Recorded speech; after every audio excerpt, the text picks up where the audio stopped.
Whoa. Hi, Demino. Thank you for the follow. Ah. I see. Let's go ahead and take care of that. Boop. Get the fuck out of here.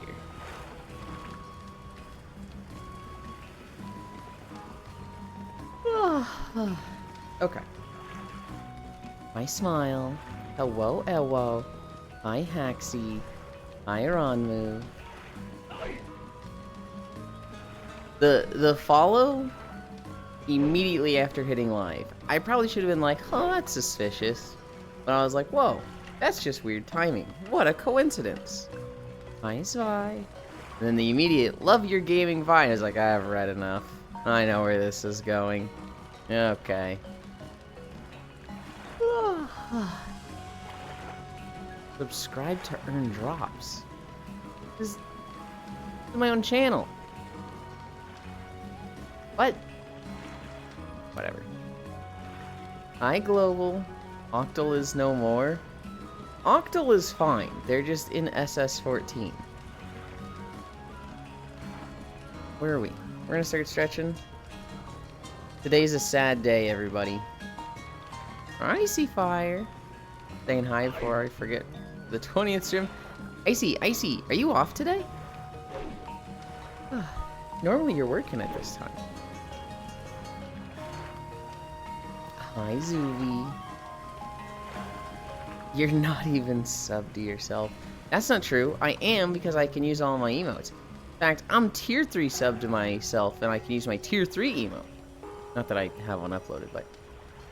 Today's a sad day, guys. Today... It's the last day of Repo. Koyo is going to Poland. And we will not get Koyo for like a month straight. I delegated. Wait. We still have next week? No, I thought he said this was the last week. Am I just wrong? Well, I mean, I guess we get an extra month, or extra week, but I thought this was the final week. You can stretch all you want. I'm going to bed, and you can't stop me. Sleep well, smile. He's leaving on the 31st? It was 3 times last week? Do we get another repo day?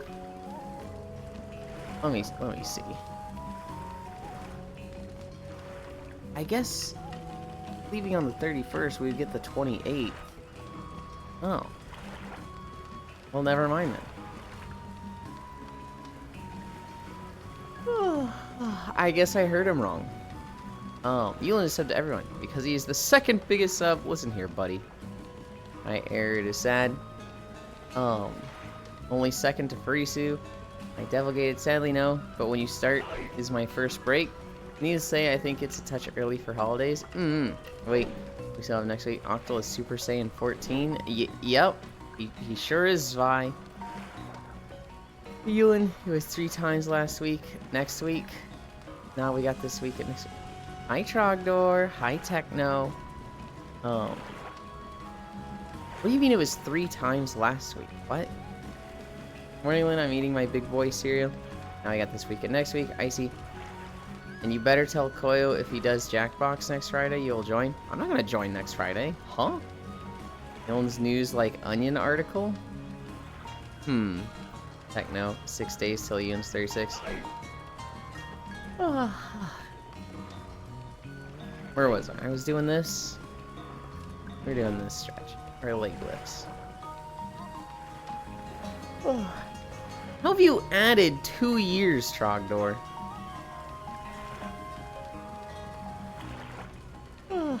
Techno, wow. That's how little it means to you, huh? It's Jackbox. Like, Jackbox has some fun games, but... you know,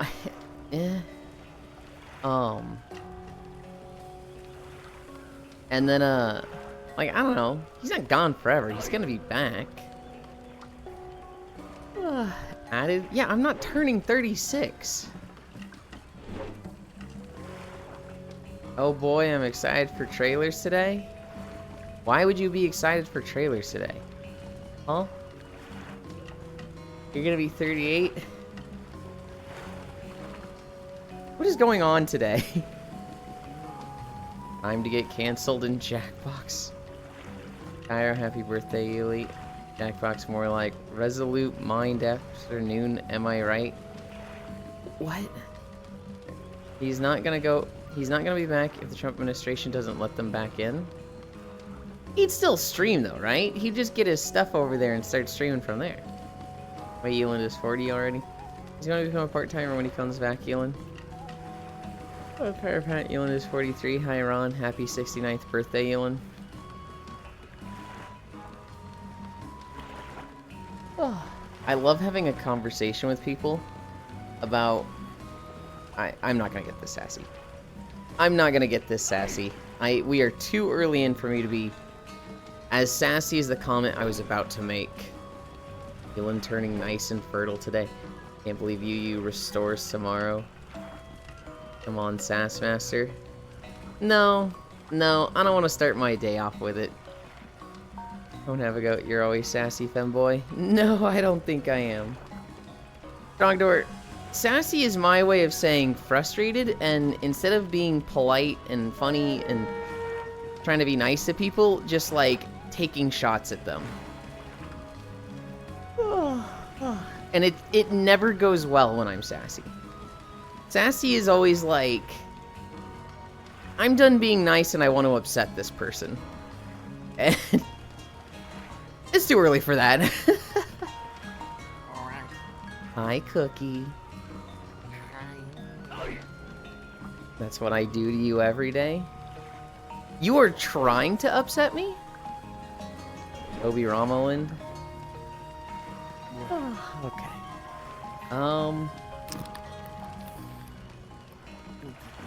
Where are our leg lifts? We're in our hamstrings.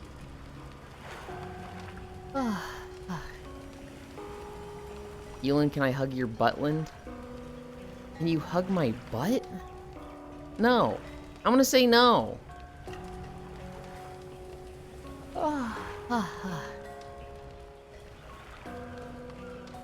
Damn. We're at the end of Asperia, Cookie. Oh wait, where'd Cookie go? Way down there.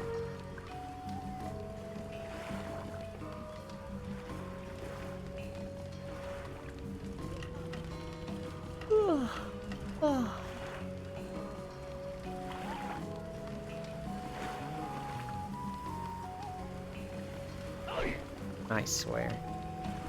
I swear. We're at Bendy's. When you say harumph, that's the bottom admitting defeat. I don't know if that's the bottom admitting defeat. It's more of just grumbling. It's like the same thing as saying grumble grumble. So excited for you to play Whispers of Asperia? Whispers? Huh. I don't think that's the name of the game. Ow.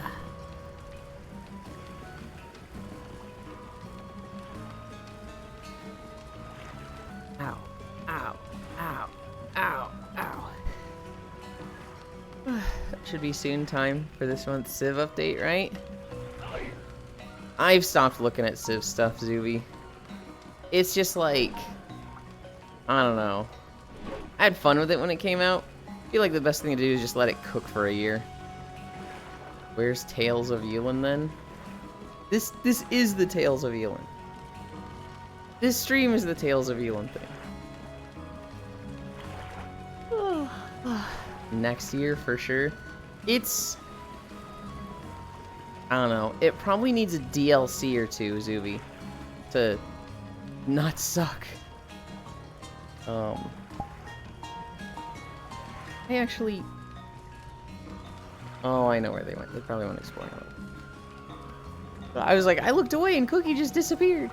She's probably like running around the island. Civ in 2025. I miss when games release completed. It's... Civ 7 is complete. It is a whole game. It just feels lackluster. It just feels not good. They tried some things. Some of it's okay. Some of it's like, what the fuck is this? It is a whole game. It's when you compare it to previous versions that it's incomplete. You know, there should be like a religious victory. If it wasn't Civ 7, if it was just a game, it's totally fine. Hi, Dino Zoomies. Good morning, sillies. Have a good walk. Hopefully. Hopefully. We've got Repo after our walk. Oh.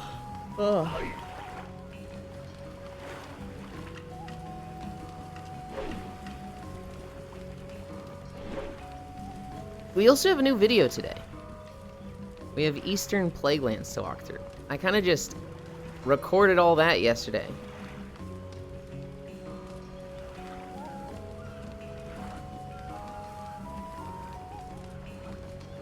Kyra was playing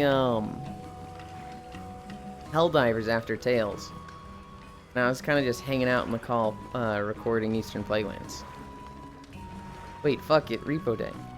I thought it was Game Trailers Day. No, it's Wednesday. We do Repo on Wednesdays. We do trailers on Thursdays. Stretch so I can go to sleep. Oh my goodness. Oh, where are we at? Dammy stretch. Wake up. No, Trogdor works night, so he's got to sleep now. He wants to stay up for any amount of time for Repo.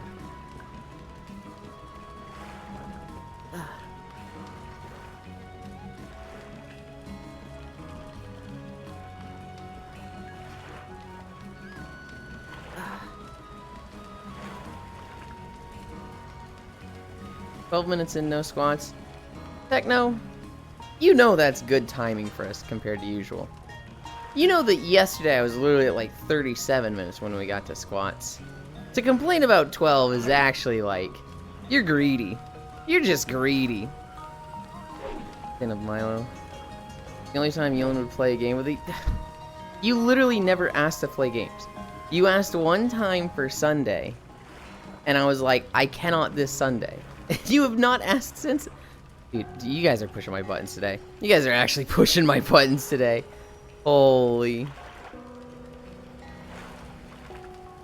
Can't believe Yoland isn't walking 8 minutes in.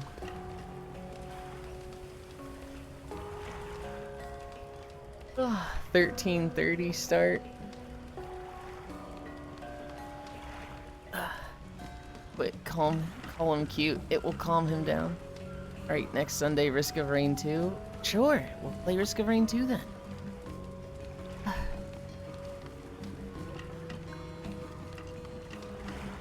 Cuteland with his cute buttland. We're planking. We're at 25 seconds in. Since I'll be at Disneyland this Sunday. Okay, so this Sunday, you're at Disneyland. Next Sunday, as in like 10 days? In Paris? No, where? How did you get Paris? I'm gonna plank in a volcano. Give me a second. Why would you plank in a volcano? Don't do that.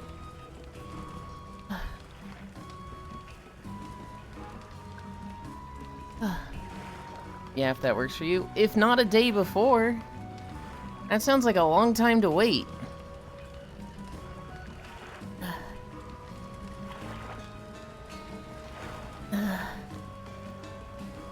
Disneyland is in Paris. It is... A Disneyland is in Paris. Why would the American go to the Disneyland in Paris, Zuby? You know, I'm playing through Honey Pop 1 today. There's one in America, Mr. Zuby?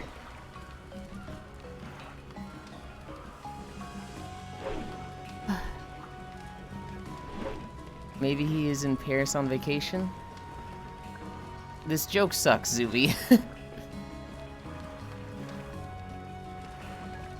10 seconds. Who would want to go to France?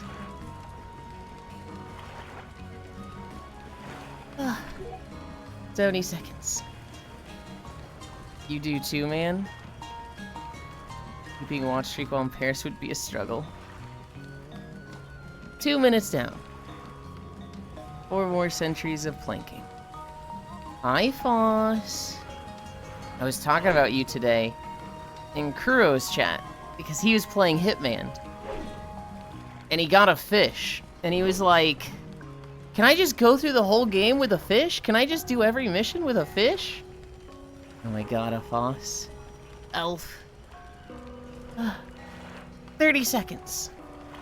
So that makes it look like your stomach is on the floor. Yeah. Hi everyone. 20 seconds. 15 seconds.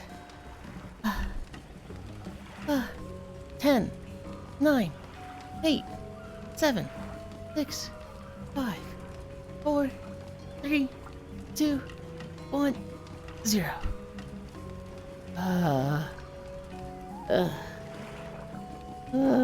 What's up, Foss? You and I have a request of you before walking videos. Oh boy. EA in the game.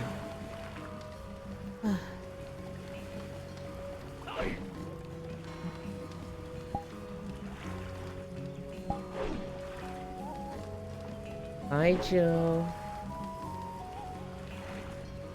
Can you watch the early Prime trailer it just dropped? The full one?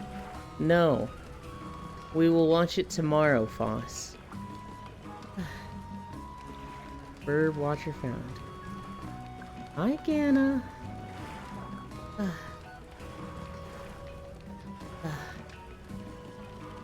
No, on Thursdays, Foss. Okay, I go then, bye-bye. On Thursdays, we watch game trailers. So Thursdays is like the perfect time to watch stuff like that.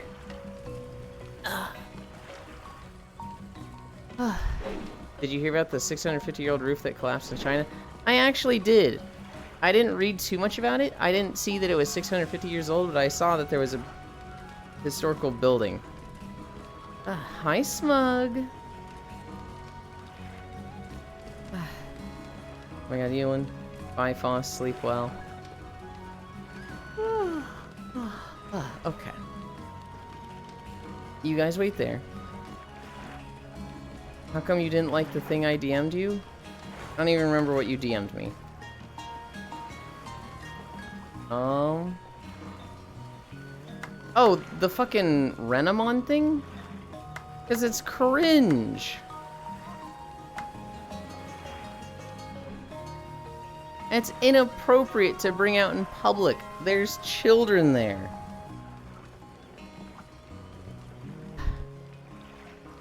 Digimon mentioned? It was like a music festival or something. I don't know what type of festival it was. But,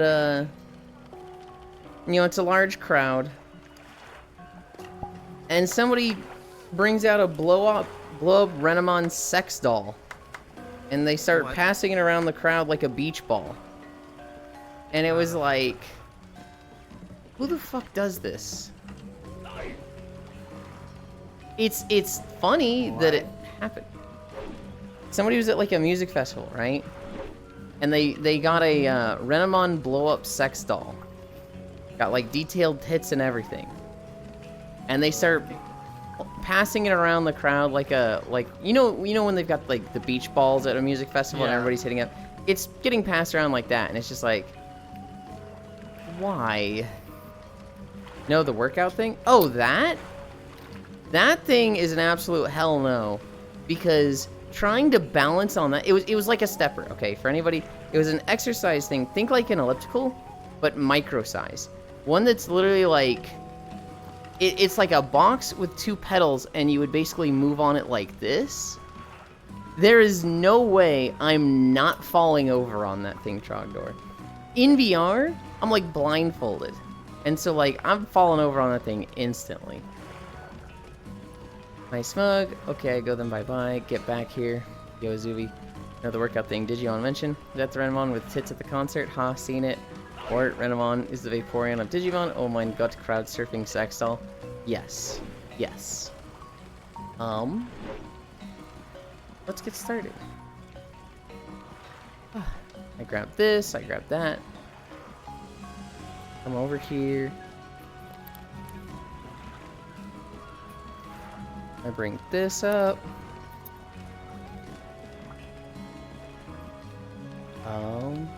I switch to this. We mute that. Hopefully this isn't too loud. But we start walking. You finished so fast? I did! It's 9:21 and we're already walking.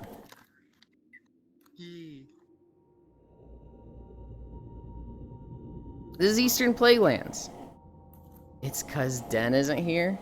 Den isn't the only reason I get distracted. Sometimes I get really excited to talk about something. And I just go on it forever. Yo, Eastern Playlands? Yeah, I recorded this last night.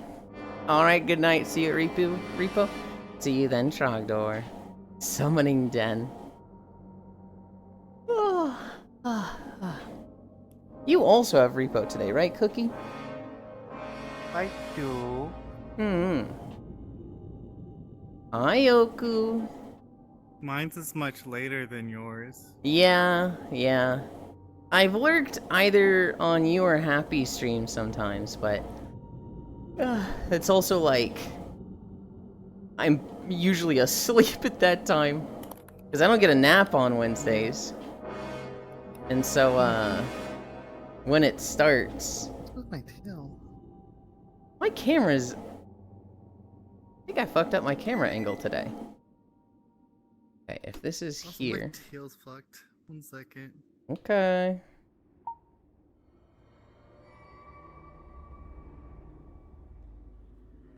That's so much more turn than I normally have. How is my arm so like... I don't know. Normally my arm is hidden. Oh, I'll just be this one for the day. And today it's just right there. And I'm like, what the? How'd I fuck this up? Oh well.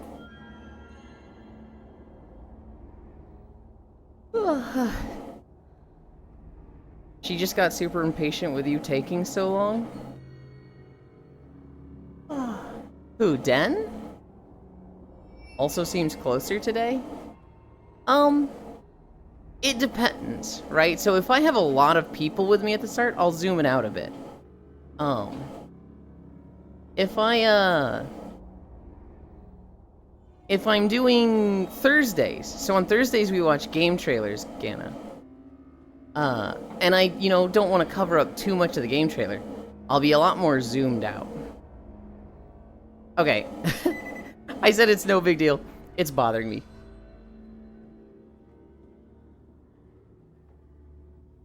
Dude, I've been getting so many telemarketing calls lately. Anchor. Default. Flying. On a level pitch. Okay. I'm just gonna try and reset the camera. That's what I'm gonna try and do.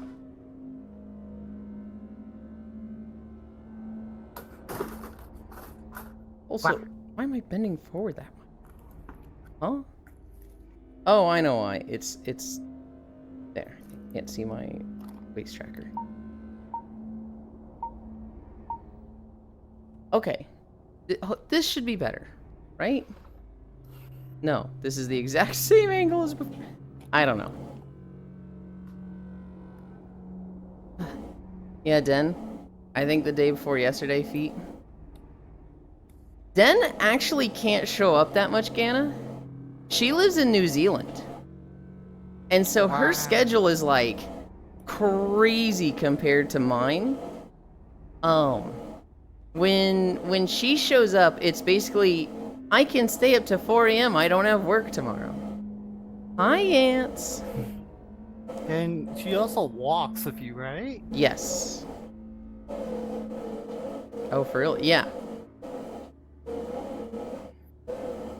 Holy shit, why is the treadmill so loud?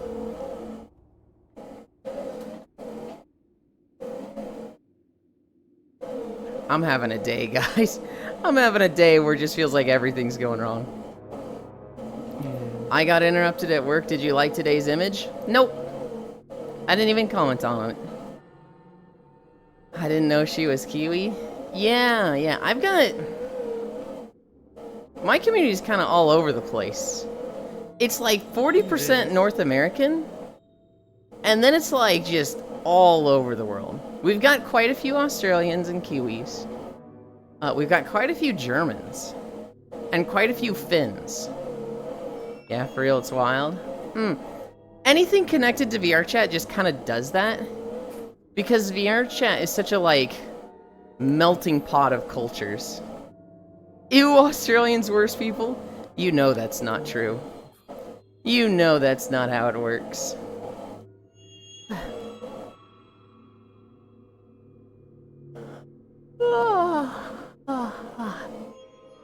We played, we recorded this video last night while Cairo was playing Helldivers on their stream. They had Ants, Oku, and Maro with them. Not Maruka, but Morrowind. Hi, Rock Spirit. It's not. Quite a few Finns were a fish. That's just because you're from... Vic? Vic is better than anywhere else. You are so wrong. Hope you've been well, Ian. I've been good. Today's been... I don't want to say a rocky start. Vic equals victory. I thought it was Victoria, but... I didn't sleep particularly well. No.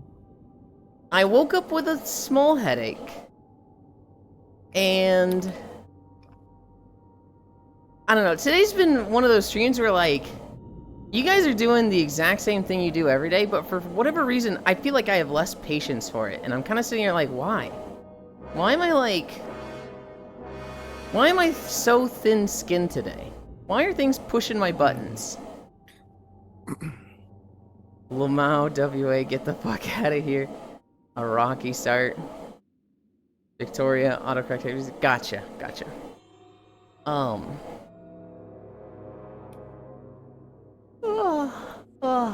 Newland, Haxie is being mean. I mean, I gotta stay out of this.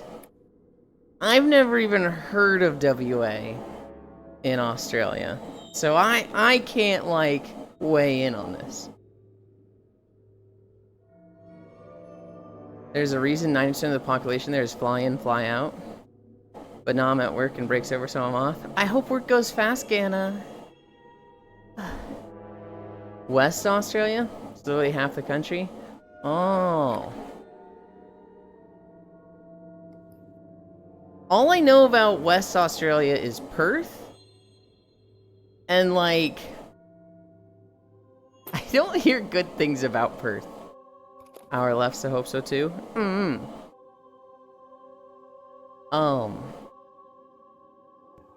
No, I recorded this while they were playing Helldivers. It was... Bye-bye, my feedback. It was fucked up what Ants did to Cairo. So they're playing Helldivers. They get to the end of a mission. Cairo's been collecting his little samples. And at the very end, they're getting on the ship. It's on, like, a platform. And Ants does, like, a knockback that ragdolls Cairo and makes him fall off the tower. So he has to run around this whole thing to get back up, and he doesn't make it in time. And it's like, oh man, that's fucked up. But it was funny. Everybody's laughing. 30 minutes go by, they do another mission. And Ants did it again. Not intentionally. He meant to just, like, ragdoll him and knock him down. But Cairo moved at just the perfect time that it launched him off the tower in the exact same way. And it was like I'm just recording, right? I'm just walking through this area and I just hear, again? You did it again! And it's like, I did not mean to do it this time. This one was not intentional. He ran in front of my back blast the first time. Oh, I thought it was, like, intentional the first time. I thought that was the one time you meant to do it. Half of Australia, but 10% of the population. Like one of the Borderlands psychos saying, yeah, I love this place. Y'all's motherfucking fault for getting in the ship after back blasting me off. You can tell I haven't recorded in World of Warcraft in a while. Because all of these mobs here have true sight, which means they can see me while I'm stealth. And what I normally do is like, oh, when mobs have true sight, I unstealth, or when guards have true sight, I unstealth. And then once I can't see any guards, I go back into stealth. But like, I had forgotten that, I didn't have my keybind set up for it. And so, like, this video is me, like, slowly relearning things with recording. Don't act like you're innocent in either account. One thing I'm guilty of, making it onto the ship. Ow. What happens if an individual person doesn't make it on the ship? I know you guys were talking about, like, getting 4 or 5 stars. And that affects the overall rating, but, like, does that person lose the loot that they'd collected? Yes. Wow, that's brutal. Yes. It detracts from your end rating. I can't hear you. You gotta speak up. We took off already. The samples are gone, yes? That's sad. Mm-hmm. So, like, if you don't make it to the ship at the end, you individually get nothing. No, you get those, like, any samples that everyone else collected, you get. It's just the samples that you were carrying, no one else gets. Okay. Samples are gone, yes, after I spent the whole mission collecting them, no. He had time and the ability to make it. He was too high. This motherfucker really trying to justify it. He ran at the wall and got stuck running at the ship.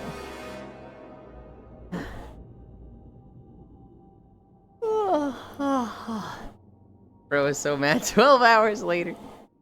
I am the one who brought it up, Ants. I am the one that mentioned it.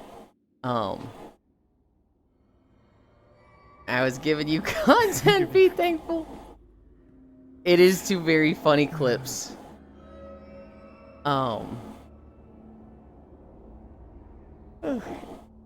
It's the top clip on your channel recently. I don't think it'll ever be the top clip. I think top clip is for a long time gonna be that Blaganga clip. Because that one got used in the Monster Hunter compilation. And a lot of people went to that one. Recently, that's why I said recently. Well, I mean, yes. If there's like 3 or 4 clips recently, then yeah. All you had to do was literally walk on the ship. It's just that simple. So Cairo, him and I were hunting a bunch of things like a month or 2 ago. And at one point we're hunting a Blaganga. And we're both like using switch axe. And Cairo does the zero-sum discharge. And he latches onto the monkey's butt. And he shoves the sword up there. And he's just like, oh my god, dude, I'm totally putting it up his ass! And it was really fucking funny. Somebody took that clip and submitted it to a Monster Hunter Clips channel. And so, you know, we were just like... Wait, is that the Gone Wrong? I don't think it was that one. I think it was just a Monster Hunter Wilds moments. But, like, somebody was like, hang on, Cairo's in this. I don't remember who found it. But it was just suddenly fucking Cairo and I just on this channel. Imagine not taking a jetpack. I don't know anything about Helldivers. I know that Morrow was having fun with these turret things. And was killed by their own turrets like 3 times last night. Turrets are fun, but they're also very dangerous and have very big friendly fire on them. They sound goofy. They are goofy because they look directly at an enemy and do not care if you're in the line of sight. Ah. Oh, you got raided. Hi, Wolfie. How's Roadcraft? Hi, Media. Media and Wolfie have been playing Roadcraft, which, my god, is a perfect game for both of them. Cable Cat Raid, whoa, Roadcraft is fun. Hi, Wolfie. I remember seeing Roadcraft trailers. Hi, Kiyomi, and people were like, "Oh my god, Yulin, it's the perfect game. It's a game about roads for you. It's perfect." I'm like, I don't know if we get to make walking videos of this. Hang on. Hi, Hentalia. Cable Cat Raid. It looks like a fun logistics game. It looks like I'd play it like Satisfactory and dump 1,000 hours into it. So I'm a little scared of that game. Because I'm like, I understand. I don't Like, have okay, 1,000 got it. hours to do stuff like that.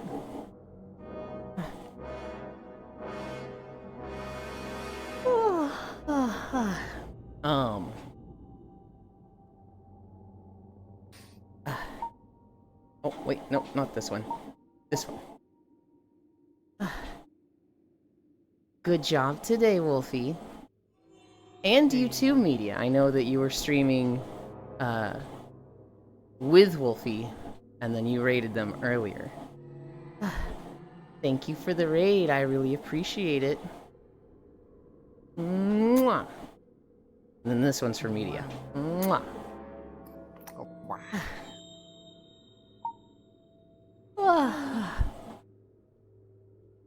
It's neat that you can build roads wherever you want. Imagine a toad making game, road making game.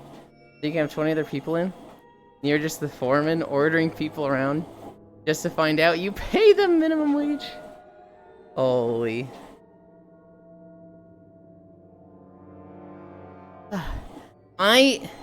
So Haxie, there's a game in development called Bitcraft, and it's a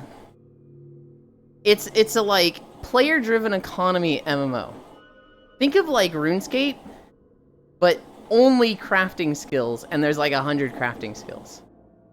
I want to play this game and just make roads. I just want to be like, there's a town here and a town here. I want to make roads. I am unfortunately now imagining a toad making game. It's for Meow Lurk. Good job today, Wolfie. Yeah, go freshen up, go get food. Thank you again.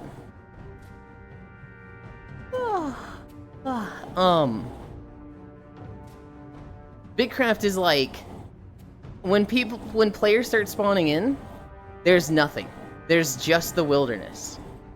And so like you start doing stuff like making a camp, claiming this area as your own, making guilds, making towns, making roads between the towns. And it looks really cool. I just want to do like one little thing. I literally just want to like, there's a town here, there's a town here. I want to make a road between them. There's a canyon that I have to go over. I need to build a bridge over that canyon. That game just looks like such mindless fun with that sort of thing. It's my understanding with Roadcraft is that it's more of like a your own setting. Like I don't think it's an MMO in any capacity. But Bitcraft and Roadcraft, well, they both have craft in the name. I'm just noticing that. Definitely look like they scratched that itch of just making the stuff.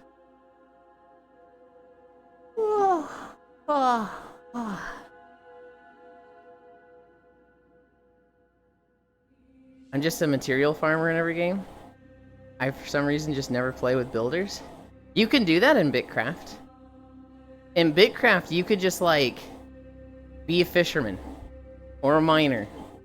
or a lumberjack and just go out and collect materials and bring them back to towns and sell them for profit. That's kind of what I want to do in Ashes of Creation. I don't know if you know anything about that MMO, Haxie. It's gonna come out in 2036. So in 11 more years. That's gonna spike up for you.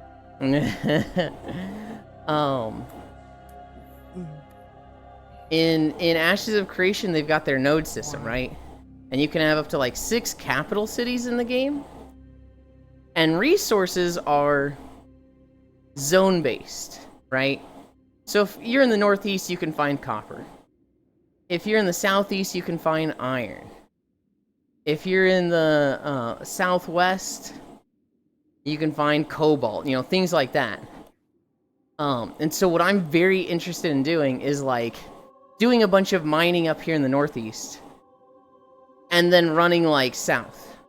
You know, just getting on a mount, running for 3 hours, selling at the auction house there. Because in the northeast, where you can find a ton of iron, it's going to be common and not sell for that much. Hi, Logitech. But if you get a bunch of iron and bring it to the like southeast, it's going to be rare there and sell for a lot. Hi, Ozzy. Just play BDO, bro. Does the same with fish. We played BDO. We made walking videos there. I had the worst leveling experience with BDO. I'm actually playing Blade and Soul right now, Azu. I'm up to like level 20. That's not gonna have any life skilling. Well, I don't know what the crafting system is like in Blade and Soul, but I'm eager to make walking videos there. Can we boil this guy? You're mentally ill. I'll play like Minecraft and get 1 billion building materials and live in a 6x6 dirt hut. I like the look of that game. Which game will come out first? Ashes of Creation or Star Citizen? Oh, that's a toss-up, because Star Citizen just seems like a scam and has had issues with their headquarters. And Ashes of Creation might be a scam, and we know it's going to take forever for it to come out. We boil this guy. I'm common everywhere, not worth much anywhere. You know that's not true.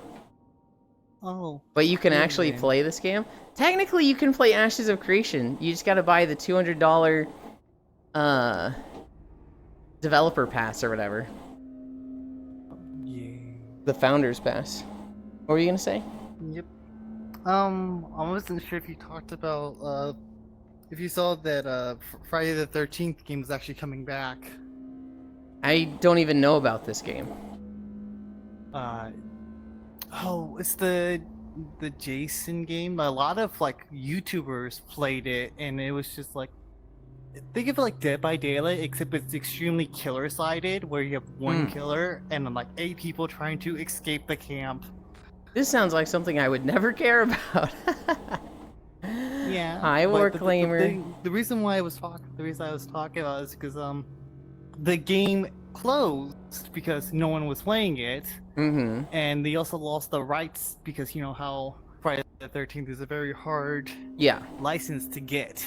So they lost their license to it and they closed the servers. And now they're bringing it back. If nobody was playing it, why? Actually, a good amount of people, it's like a small group of people that are playing it. But like, if it's not a profitable amount, why? I don't know. So we just walk in? Basically, it's a just chatting stream, but I'm also just exercising. So, instead of like just sitting there chilling. I love Star Citizen. Hi, Nay.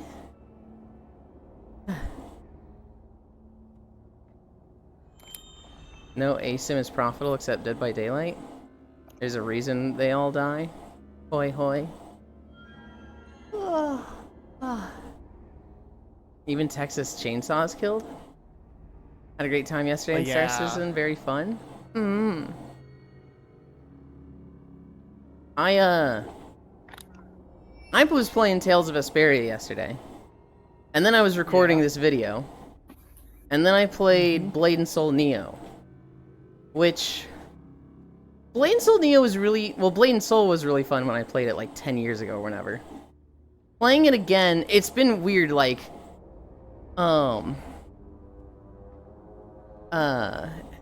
It's been weird seeing all these things that I saw 10 years ago, right? It's always interesting in a game where, like, you haven't played that game in 10 years, right? And you see it again, you're like, oh, shit, I remember this.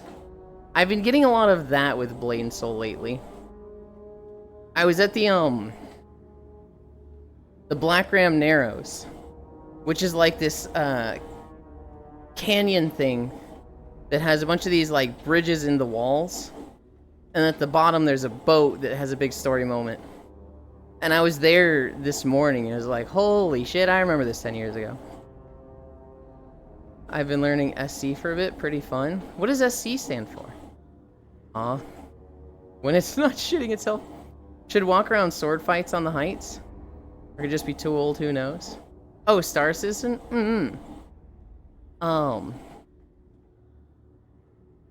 Are you stealth walking around here? Yes, yes. So, whichever game I'm recording in, I try to use whatever mechanics I can to, like, make it easier.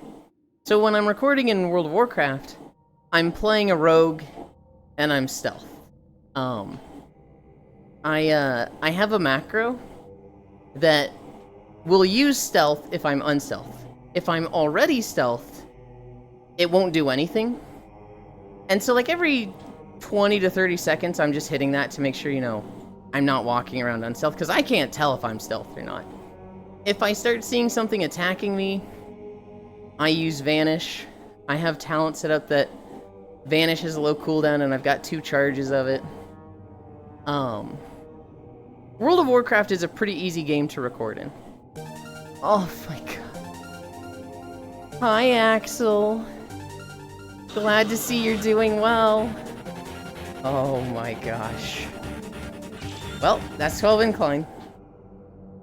Thank you so much, Axel. He rises. The other games I've done Final Fantasy XIV, which that's probably the easiest game to record in. In Final Fantasy XIV, I just play a botanist with sneak, and so nothing can attack me. I've got the orbs rotating around me, which are really annoying, but I got a mod that hides them. And so Final Fantasy XIV, genuinely the easiest game to record in. Enemies just cannot see me. Star Wars The Old Republic we recorded in. That one I was just a operative, so, you know, fairly easy to record in. Just stealth. I had to look out for scanning droids now and then. Black Desert Online. This is retail? Yes.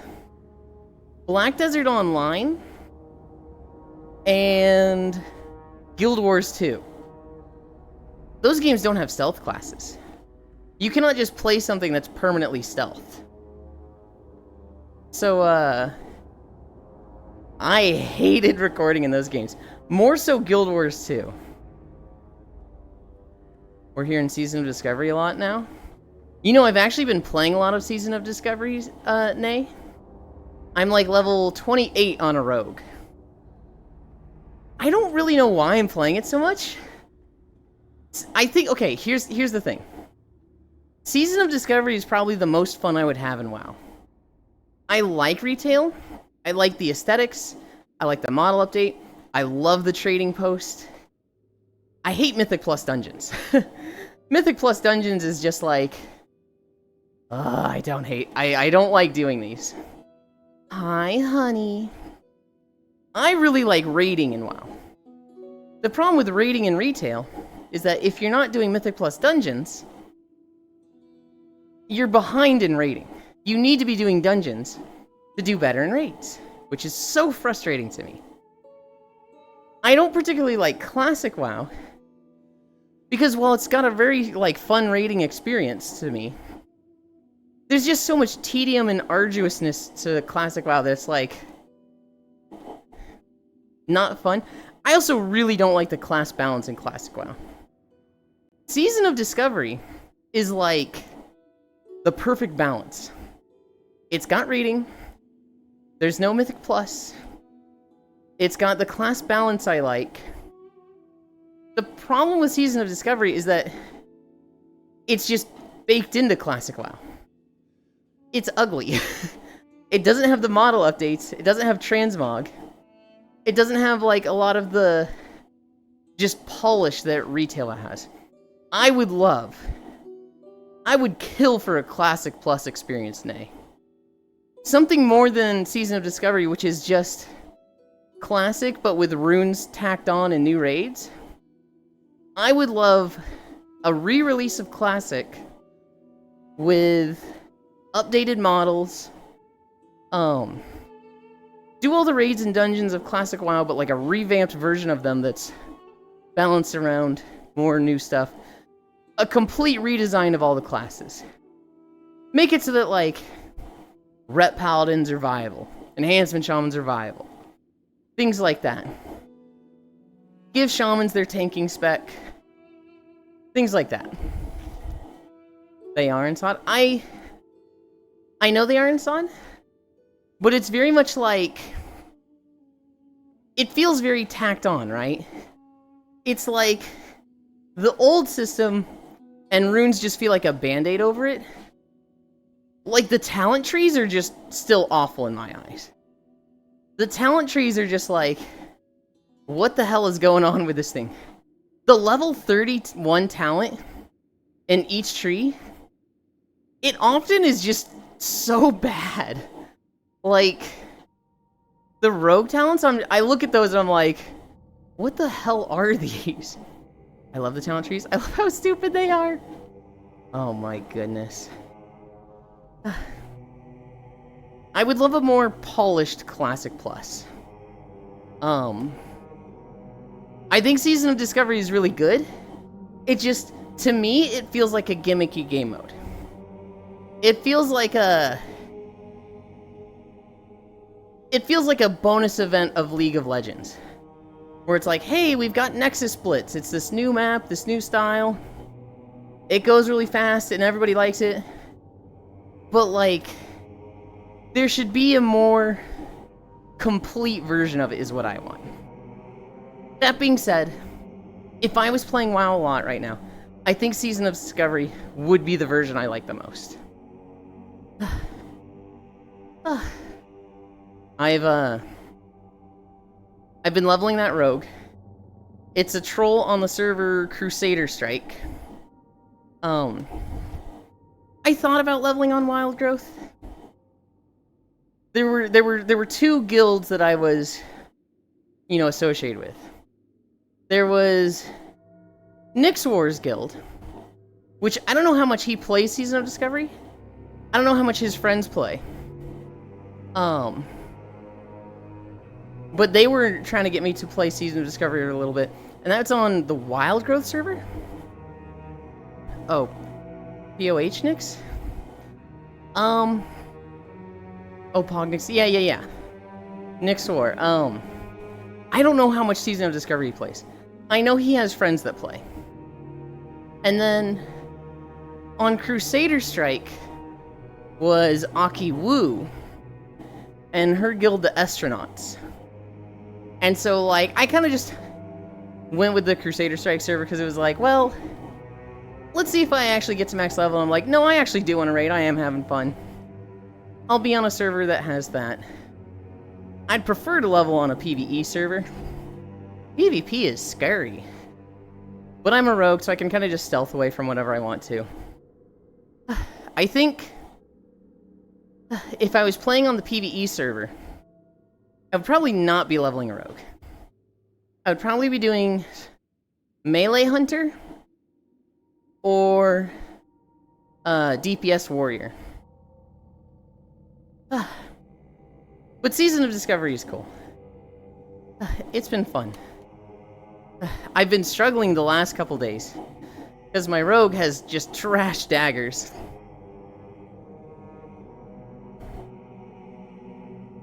It's not like retail. In retail, you go and do a quest, and they give you a piece of gear.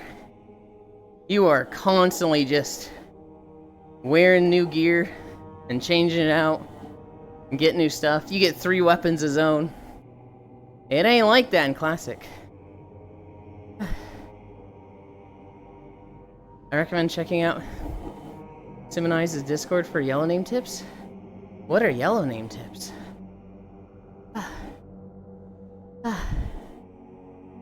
I've been... Yeah, I enjoy the RPG elements. Rogue. Enjoy the RPG elements of Classic a lot. Makes the upgrades feel more impactful. I think the upgrades being impactful is great. I also understand the value of just not having to worry about them. It's one of those, like, preference things. I think I prefer not caring about upgrades. Where just gear is thrown at you and 90% of it is just trash because you get so much. The parts of WoW I enjoy are the raiding, not specifically like the difficulty of raiding, but the like togetherness of raiding. I love just hanging out with a group of friends at a scheduled time, and it's like bro night. I also really like competing on damage meters. Not so much parsing. I'm not looking to, like, you know, get a rank on WoW logs. Granted, it's nice when you do. But, you know, I like it when it's like, this is a 10-man. 6 of us are DPS. I was top DPS in that fight. That strokes my ego a little bit. I miss WoW. But it's that time where everyone is stopping. Yeah. Season of Discovery just had an update. So it feels like there's a lot of people on Season of Discovery. In retail WoW, they came out with their second raid of the expansion like 2 months ago. And it's... okay, it's a downtrend for WoW. When an expansion comes out, I'm gonna play retail. I'm gonna have fun with it. I'm gonna play like 4 months. Which is what I did with War Within. I'm okay with waiting for the next expansion. Maybe the next raid looks really fucking cool and I go do that, but... I've completely missed the Undermine raid, and I'm kind of okay with that. We got new level 60 raid here. In the Scarlet Enclave at Tyr's Hand. What server are you on, Nay?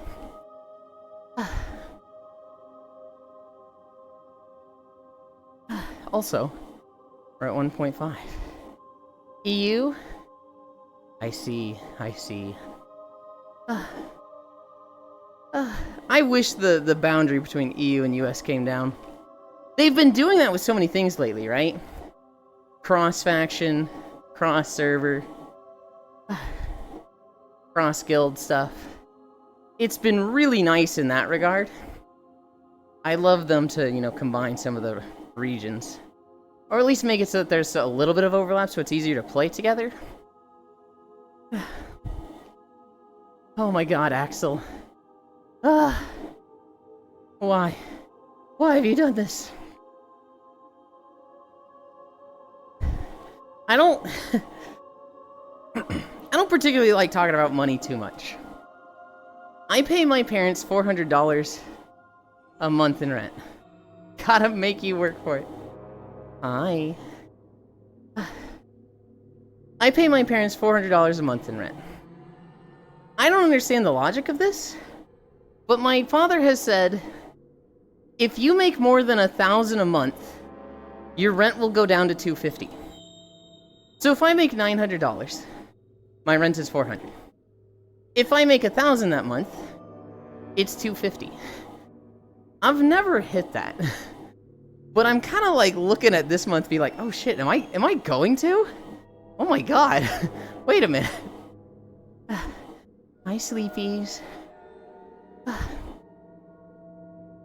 I'm already getting sweaty. Incentive to work harder. I've been trying to channel my my lack of interest in games at the moment into making videos or walk harder. Right now, there's not really any game that I'm like super into. I could play Blade and Soul for hours, and I could play Season of Discovery for hours. But with those games, I kind of feel like I'm killing time. I'm not like super looking forward to doing more in them.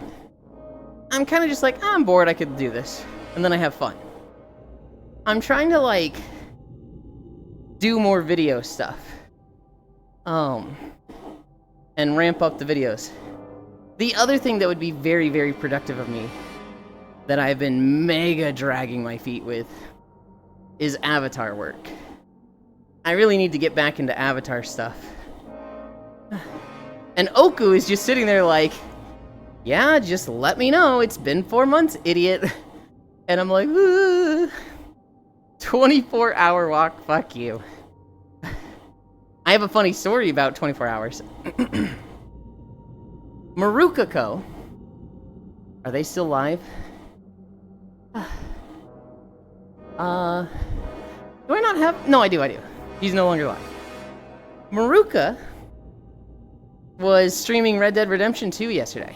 First time playing. And I'm in a call with Cairo. Cairo's falling asleep. It's like midnight for us. And Cairo's like, Ewan, if this world I'm in, I put Maruka's stream up on the video player, what are the chances he'll still be streaming when I wake up in 8 hours? And I was like, well, he's playing Red Dead Redemption 2 for the first time, which is a game everybody likes, and he's only been streaming for 8 hours. I'd say there's a 100% chance he's live when you wake up. And I told that to Maru. I said it in his chat.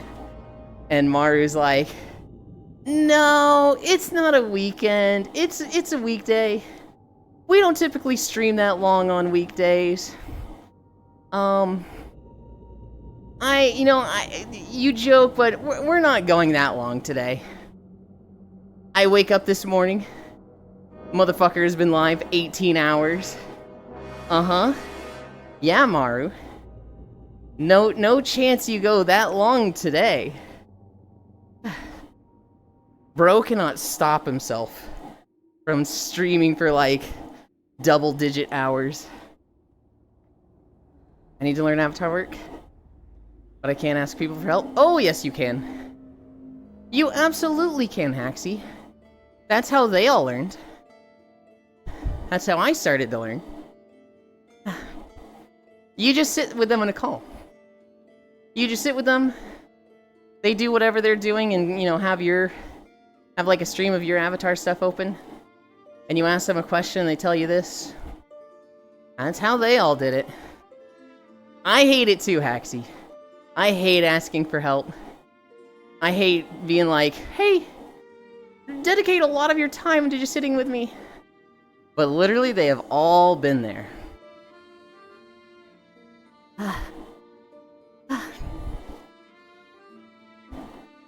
Oh god, we're at 1.7. I'm not on a paladin, so I can't check out. I have not. You did it all on your own, Azu?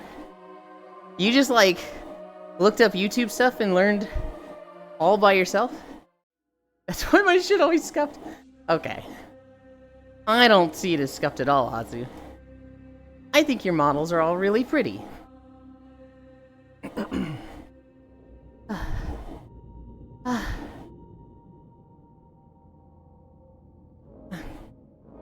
I see the outer shell. Don't look inside. Oh no. The problem with my model stuff is that I need to do like a big reset. Apparently, I fucked up the FBX for this model. It's a Kuronasu base. And at some point it went into Blender and came out. And the like blend shape FBX, or the Blender FBX I made, somehow got corrupted. All of its names have been renamed incorrectly. And it feels shifted. Like, when I go get clothes from Booth and try to put them on the base, they don't fit. And I don't think it's had like any edits. It's like it's just shifted in some way. Or it has some blend shapes. I don't know. I don't know why. None of the clothes fucking fit. And so I need to, like, do a restart.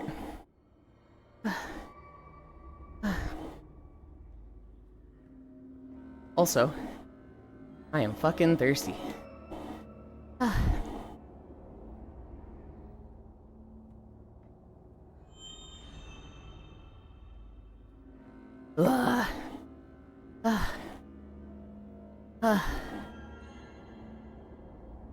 I don't know.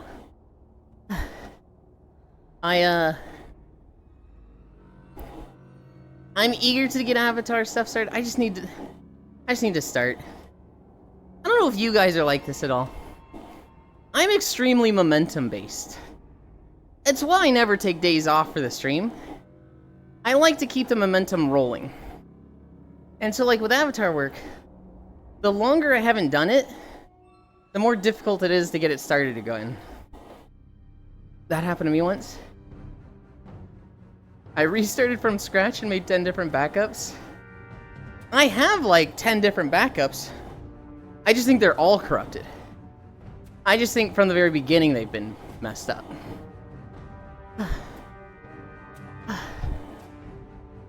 It's also... a lot of the initial versions of my avatar were not done by me with Oku's help. They were done by Shin. And Shin is great, but Shin doesn't do model stuff. He did a lot of model stuff in 2019, and he does not play VR chat. So, like, a lot of the stuff for him was like relearning / just old methods. And so, there's a bit of like, just need to restart. John Pork died and it's your fault. The world's on fire and it's your fault. Countless people have been killed and it's your fault. Hi, Chitia. What a crazy first time message. I like it more than one of the other first time messages I got today. We had somebody show up. We had a bot show up. And they gave me the loving your game vibe. Would love to get to know you better on Discord. And then they plug a Discord and it's like, okay, dude. Alright.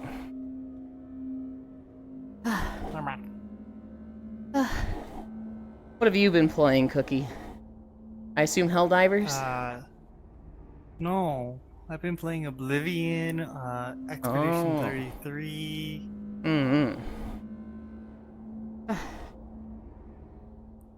I'd love to learn I've also Blender. been playing Gunfire with one of my friends, because the new season started. Oh. Did it add a new character? No, like, new season is, like, basically a new, because last season they were doing, like, scroll combinations that, like, do even more effects. Okay. This season's you have an amulet that buffs throughout the time that you're playing. It triggers whenever you activate abilities. Or, like, you do, like, it is like you hit a requirement and then it activates. I'd love to learn Blender, but my learning process isn't easy. The two Blender masters I know of, Fortuitous Foss and Eris. Those two are literal fucking wizards in Blender. And both of them like you. Foss, obviously, you two get along.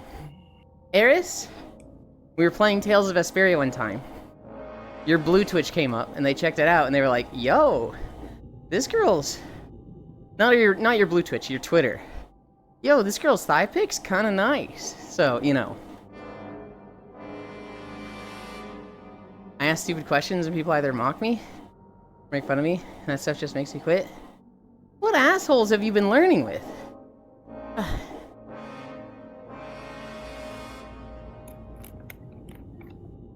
I have known Eris for like... You've known Eris for 6 years?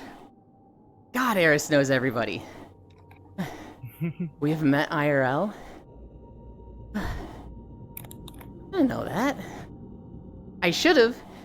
Eris, I swear, just knows everybody.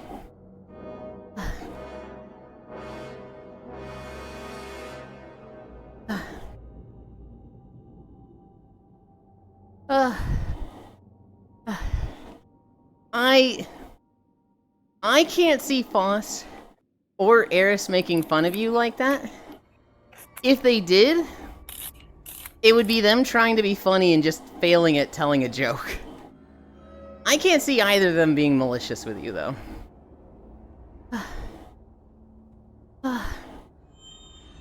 Oh my god. 2 miles. We are at 2 miles. We're making good time.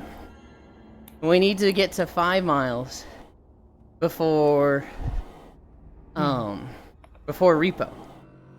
So, a mile is 25 minutes. We've got like an hour and 15 minutes of walking to go. And we're at 110. So we'll have like 30 minutes before Koyo starts. Easy. Easy. We got through our stretching so fast today.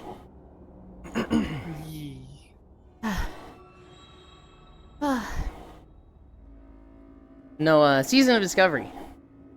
I've been leveling that rogue on Crusader Strike. Rogues are weird. Rogues are weird on Crusader on Season of Discovery. It feels like they're either dot based or stab based, and it's like I don't know. I feel like could have gone a little more creative with their DPS builds, but I don't know what they would have done. Rogues in general in WoW just seem to be in like they don't know what to do with them. Rogues are also very unpopular in retail WoW because they're just buggy as shit and they feel so clunky. In retail WoW, you have Outlaw, the pirate spec, Assassination, the dot spec, Subtlety, the burst spec. And like, all 3 of these revolve around Vanish and Stealth. They get way too many benefits from Stealth. But in a PvE perspective, that like just fucks with so many encounters. So like if you're doing a Delve, and you use Vanish, just everything resets. The boss you're fighting resets. So it's like, okay, you don't get to use like your major cooldown on the Delve. The fuck? And it's like, I wish Blizzard moved away from like a stealth focus with rogues and more of a like just class fantasy. Outlaw and Assassination would be very easy to make not revolve around stealth. Just Outlaw is about, you know, rotating buffs and attacking fast. Assassination would be about dots.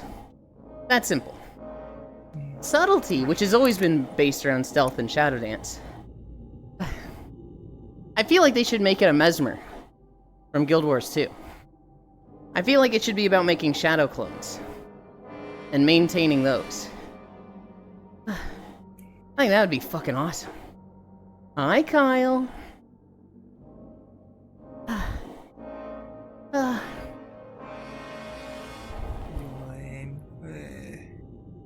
What are your plans today? So high. Oh no.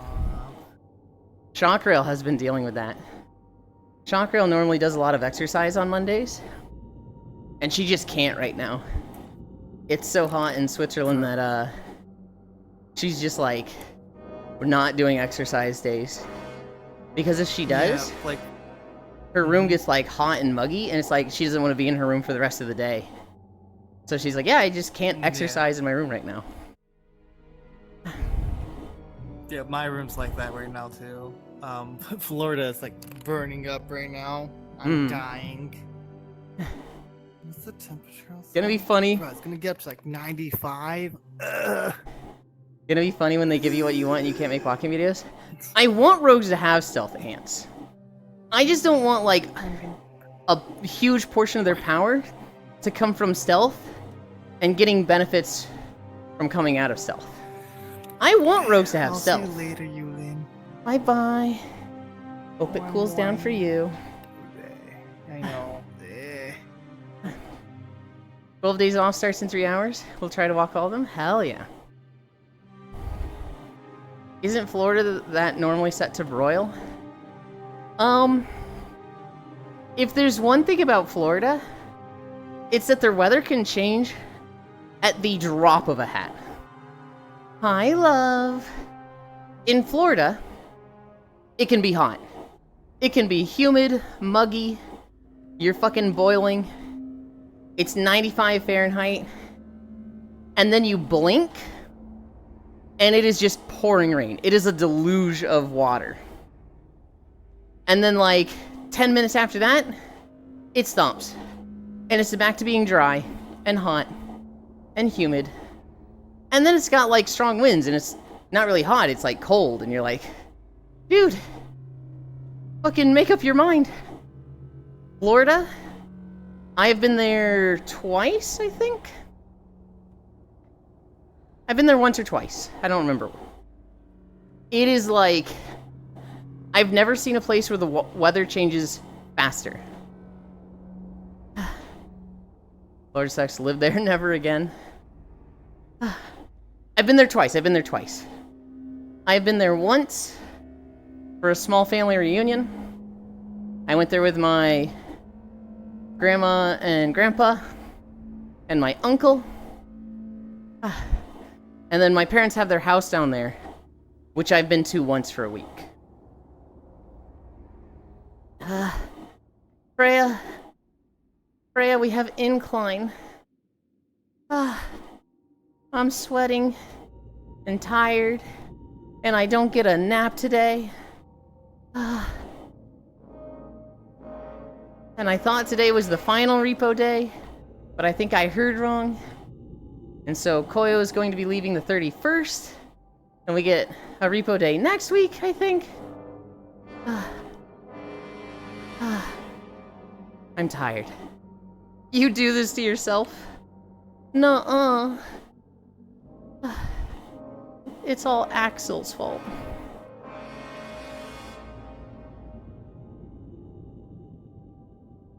It's my final repo day, unfortunately. Yeah, guilty. I love you. Fuck you. I love you. We're at 2.3. We're almost halfway. LOL.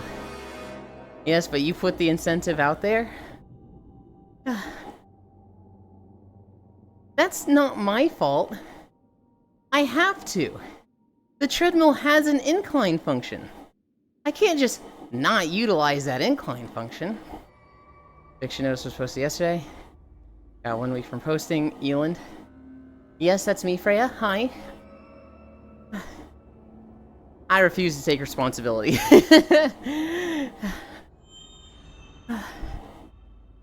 Shush.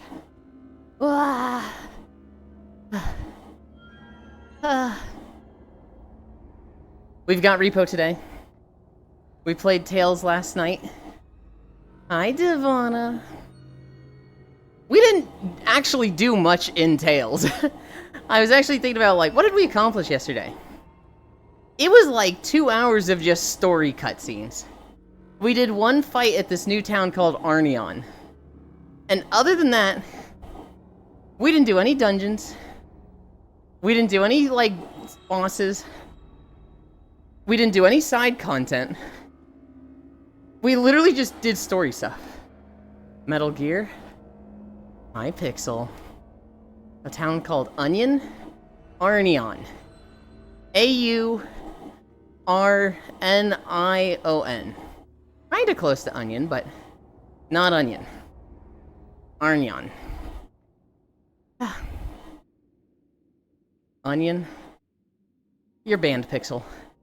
You're banned. I just said not Onion. Hi, Grianne. I was going to try and make a layer joke. Why'd you play Save Pixel like disappointingly? Because you said Metal Gear ? And I don't know what prompted Metal Gear. You said Hoy Hoy Yolkel, which is not my name.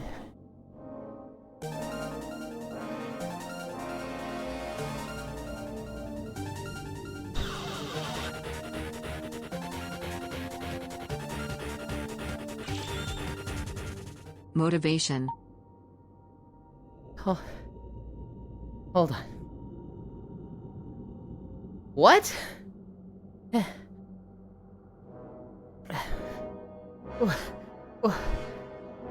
What? I'm taking a break. I'm pausing this. I'm unpausing this. I'm lowering that. That's really fucking loud. Brother, what? That says 1,000. That's not 100. That's 3 zeros. Hi, Tech. I need to sit down. I need.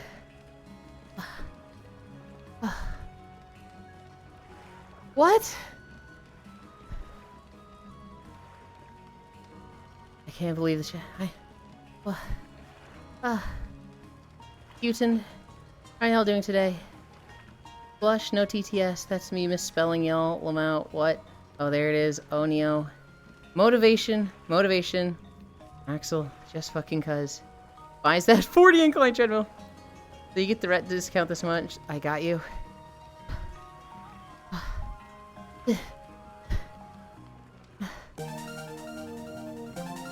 Oh god. Oh god.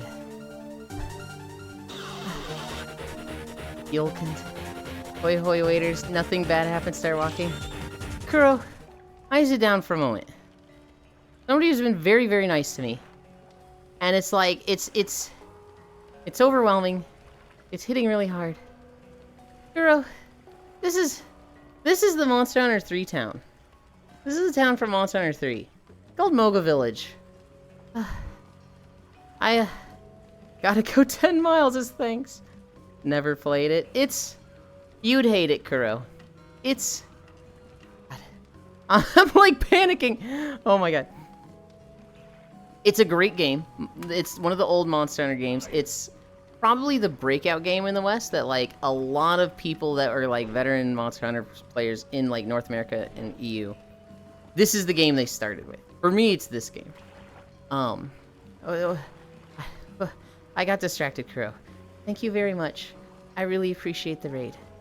Good job playing Hitman today. But you know, let's talk about Kuro playing Hitman. Kuro is playing Hitman. I very much enjoy the way he plays Hitman because I'm gonna bag on Proxy a bit here. Proxy is like this is the one stealth game. This is like the premier best stealth game, and Proxy's just like give me a gun, bang bang bang bang bang. And so it's nice seeing somebody do the puzzles, actually stealth. I love you, Proxy, but the way you play Hitman is objectively wrong. Ants is also fun to watch play Hitman. I'm like struggling to breathe. Oh my god. At one point, Kuro found a fish. He's like, wait, can I just bring a fish to every level? Can I just do every stage with just a fish? Chat, I'm gonna do it with just a fish. And like, sure enough, he's like, he just walks into a room with like 3 people, beats one of them with a fish, throws the fish at the back of one of their heads. He's killed 2 people, right? The 2 people are now dead.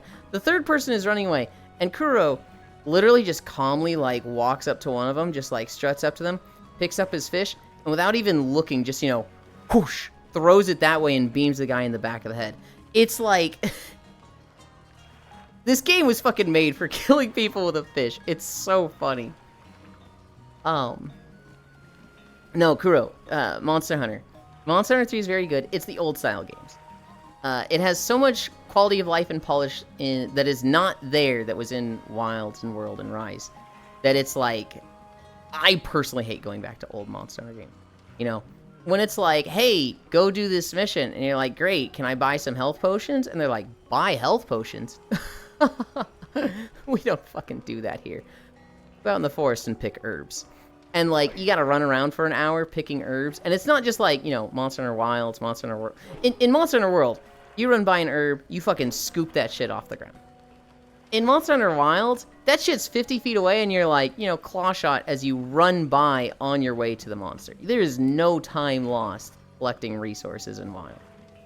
Monster Hunter 3, you find an herb, you start like rummaging around in the ground, you're just digging there, and after like 3 seconds you pull it out and you just go, yo, I got it! It is a whole animation. It's like playing Ocarina of Time, where it's like, you gotta watch the cutscene opening every fucking chest. That's what it's like with every single resource. They give you nothing in Monster Hunter Tri. You gotta pick herbs. You gotta pick blue mushrooms, and then you can make potions. Then you gotta go pick honey, and you can make Mega Potion. And it's like, it's such a grind for every little thing. Okay. I have calmed down. Ugh. Fucking insane, Axel. Thank you so much. Yeah, I guess I have the reduced month rent this month. Oh god. Oh god, I forgot how much incline there is. We're going here. We're clicking this. And we're clicking this. Back to it. I didn't realize how close we were to the end. We're like almost at Stratholme. You're welcome. I don't even like... I don't even know why. Hi, Kashua. I don't have imposter syndrome. But with that, I'm like, what have I done to deserve this? What have I done to make you, like, want to be so generous? Axel, my sibling in Christ you started following like 11 days ago. Where did you come from? Never played it. Mission Fish, Kuro, Aurora Farming. Yulia, I miss you. How have you been, my sweet and adorably cute as fuck femboy fu wifey? I've been good. I've been walking. I was trying to make Minecraft videos for a bit, Akashwa. But the problem with Minecraft videos is that it takes so long just to make one video. So I've kind of scrapped Minecraft temporarily. I might go back to it. Hi, Linus. I might try to do, I might try to do one Minecraft video a month. I just thought of this and I'm like, ooh, I really like that idea. I could do like, you know, a month rolls over, I belt out a Minecraft video, and then the rest of the month I do much easier to record in games. And that would like chip away at Minecraft, because I do really want 50 Minecraft biomes. But it's just so long to make a video. And like the past 3-4 months I've been doing it, and I have 6 videos to show for it. Whereas like World of Warcraft, I go to a zone, plot out the route, record it in an hour, edit it in 10 minutes, done. Video's out. I can just, it can be like 10 p.m. and I'm like, should I get a video out today? Yeah, we'll get a video out today. Good night, Banana Land. Good night, Elder. Hi, Kumi. Genuinely true.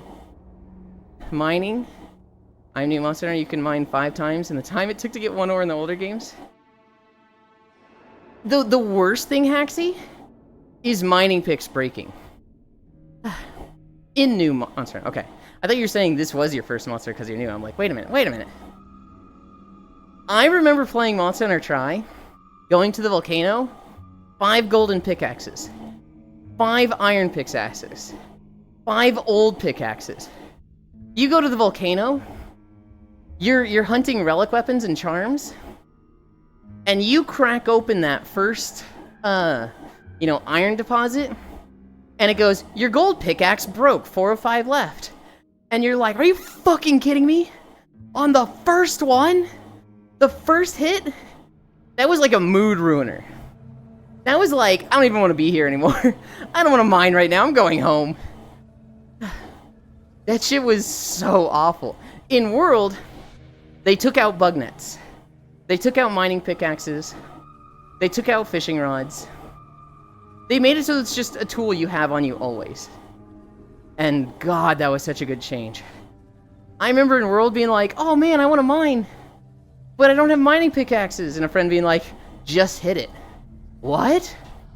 Tink, tink. They gave me some by default? No. Look how many you have. Got the little infinity symbol on it.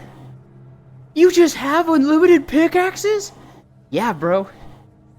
Dude. That was like... This is the best game ever. I never want to go back. I went back and played Generations Ultimate. I played like 5 hours. I was like, I can't. I don't want to do this. You're welcome. Thank you. Oh, Garlemald. Genuinely true, yes, oh my god. Also, I see Kuroki escaped while I was tabbed out doing comm feedback. Steps out of camp. Your mega pickaxe broke. They did so many quality of life change in Monster Hunter World, it was huge. I think the old games are really good. In fact, I think Generations Ultimate is the best Monster Hunter game.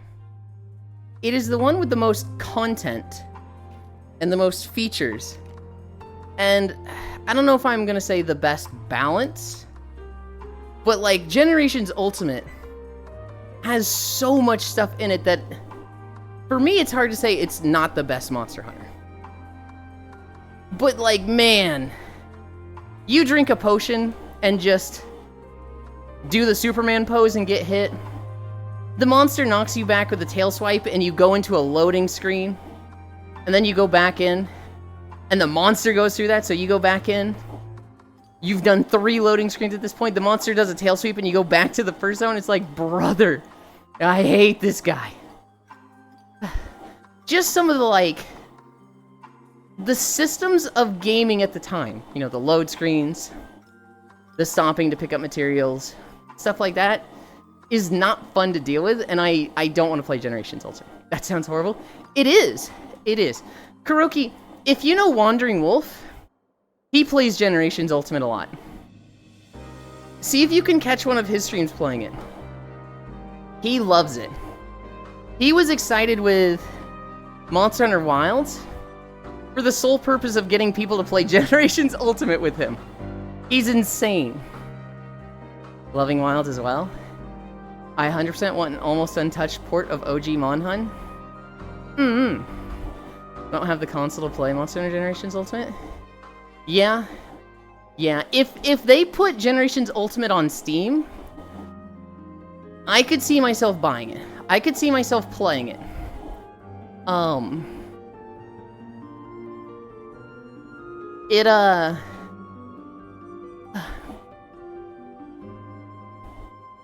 I'd probably buy it on Steam just to like play it in. I get really frustrated with a lot of the old systems, but I think I could get over it if I was playing with friends.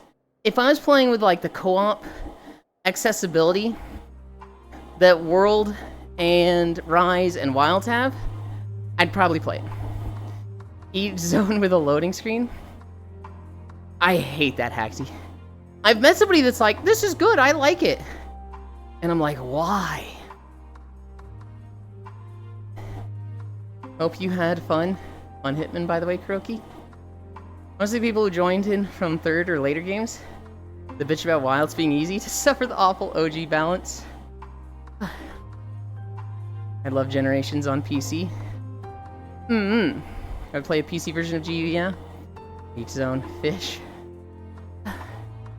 The only advantage I can think of to having a load zone for each area in the old games is that it really lets you be unique with each zone. When you think of like, you know, the 10 different zones in the ancient forest or whatever, you've got the cliffs. Then you've got the valley with the spring. Then you've got the shallows with the waterfall. Then you've got the canyon with the waterway going through the middle. Then you've got the coast. Then you've got the deep water coast. You've got the underwater cave. You've got the cliffs up above.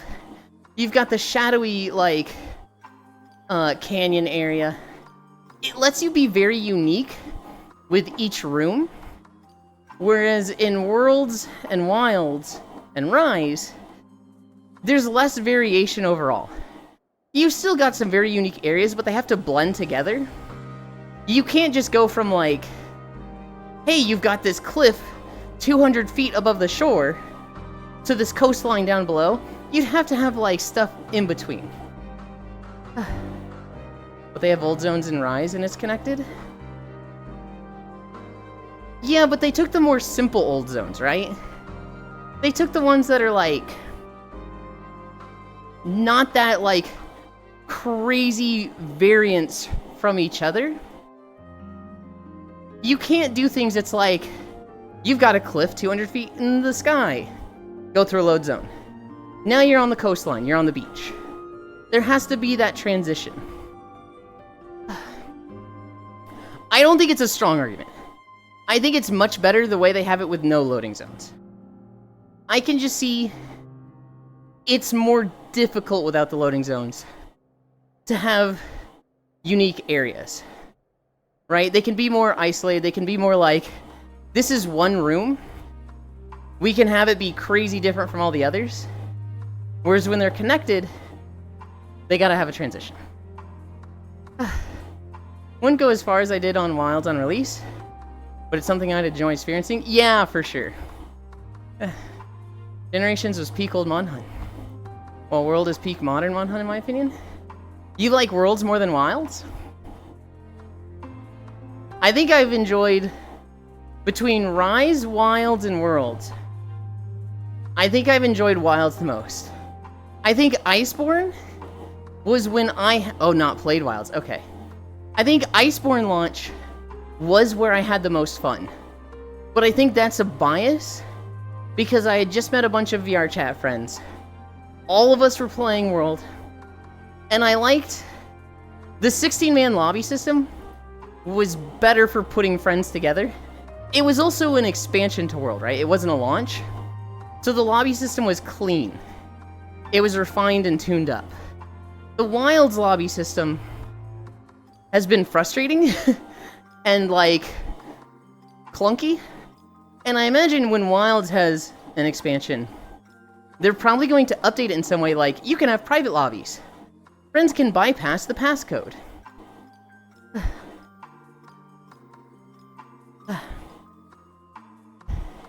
Same with Sunbreak for Rise.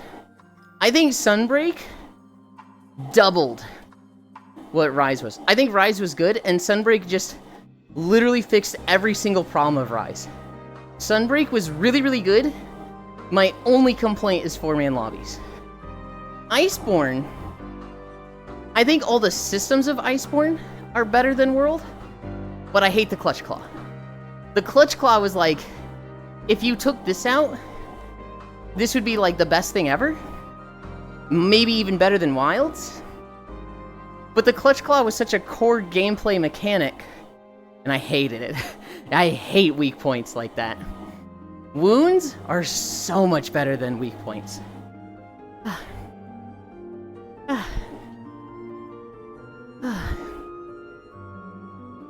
Coco, huh? Fish everywhere, Ewan. Can you load my zone? Of course, Kuro. And I'll load it really fast. I have pretty good internet. Personally, Wilds over World. Especially both the release experience against each other. The Iceborne launch experience was my favorite time in a Monster Hunter game ever. Having the, like, full 16-man lobby that you had to split 10 and 10 because I just had so many friends playing was such a good feeling. Wilds has been really fucking awesome. With World, I don't even know if I played on much. I definitely, like, was maybe, like, a month late to it. I bought it for me and my ex, and the two of us went through together. And it was a lot of fun. But, like, just playing World was just me and him. It was just the two of us. Which was a lot of fun, but it wasn't that, like, 20-man lobby experience. Now I think most people agree Iceborne kind of made World what it really is. I would say Worlds had a stronger launch than Rise. I would say Iceborne was like a peak. I'd say Sunbreak was less than Iceborne. But Sunbreak did more for Rise than Iceborne did for World. Does that make sense? All four of them were really fun. Iceborne was amazing, but man, did it hit some walls there. The want for a strong NVIDIA card plus SSD means I'm not getting it for a long while. Yeah, not rebuilding my PC for one game. Same with Sunbreak for Rise. You might be able to play it on what you have now, CUNY. To play high-end graphics for Wilds is pretty intensive. But like on my 2070, I was playing on medium. And like I know people who are playing on 1080s. You know, it's not the prettiest thing. For low graphics, it's not that bad.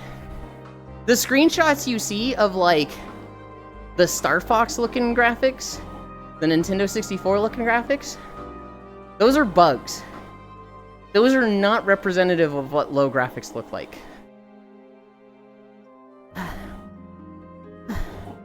I like the Wilds lobby system. We have a clan for friends. We have a private lobby in that sense. Flesh Cloud was a good idea, but it got so forced on you. It was a good idea, but it was so disruptive to gameplay that I hated it. And I think most people did. It really sucked when you're like ramping up.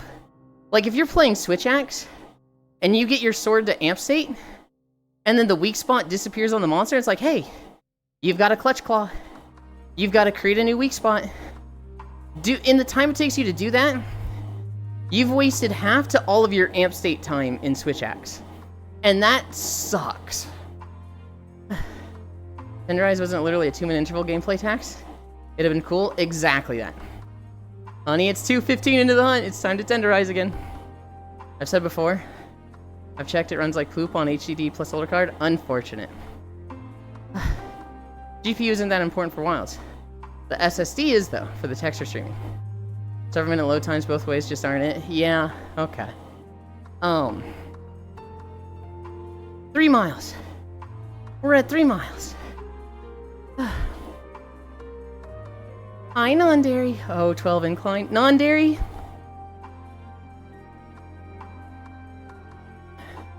You know what my activity feed looks like today?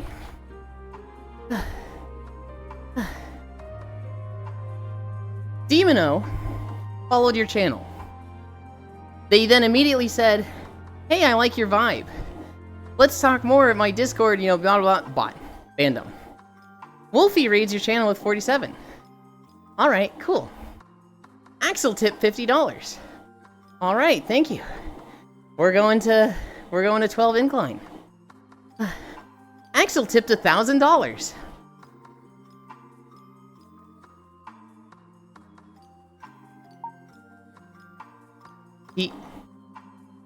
He did what? That's how my day's going, non-dairy. Axel is fucking spoiling me. And then Kura rated with 28. Hello, tracker? What's going on with my tracker there? Oh, we're drifting. Let's try resetting that.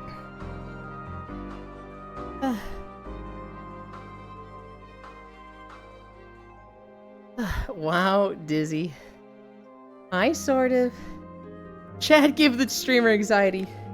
Dude, I wasn't having a panic attack or anything. But there was a good 5 minutes of like, I need to stop walking. I need to just take a seat. Take some deep breaths. Totally didn't pass out. I do that a lot, media. I will, I'll be listening to somebody. And I'll just like, I'll lay down in the beanbag. And I'll wake up and there's just a fucking little pool of drool on my arm that I was using as a pillow. And an hour has gone by and I'm like, what the fuck? Oh god, my back hurts. Hello? Oh no, you're panicking. I wasn't panicking, Kyle. It was just, I needed to take a moment to register it. I needed to just like, hold up. Wait a minute. Let's just collect ourselves. Let's just, deep breaths. Anytime there's a dono beyond 100 outside of charity subathon stream, it's like, yeah. Media! Have you and Wolfie been liking Roadcraft? Yeah, damn these random time skips. You okay, buddy? Did you type an extra 0? I see that you and Wolfie have been playing it. It's a game media that looks like it was made for me. Just building roads, I'm like, oh my god, I want to do that. But I know if I get Roadcraft, I'm gonna put 1,000 hours into it. I can't afford to put 1,000 hours into it. I am prepaying for the incline for months. Okay, hang on. The incline resets every day. 1,000 is so crazy that maybe I'll cut a deal with you. But I'm not letting you prepay the incline for months. Hang on. We can talk about this. Not that addictive, it's okay, fun. I'm joking. Okay. Also, I'll slide something in your DMs. To me, Media, that game looks like my new Satisfactory. And I would just put 1,000 hours into it. And after a month, I'd be like, oh god, what do I haven't done anything this month. Oh no.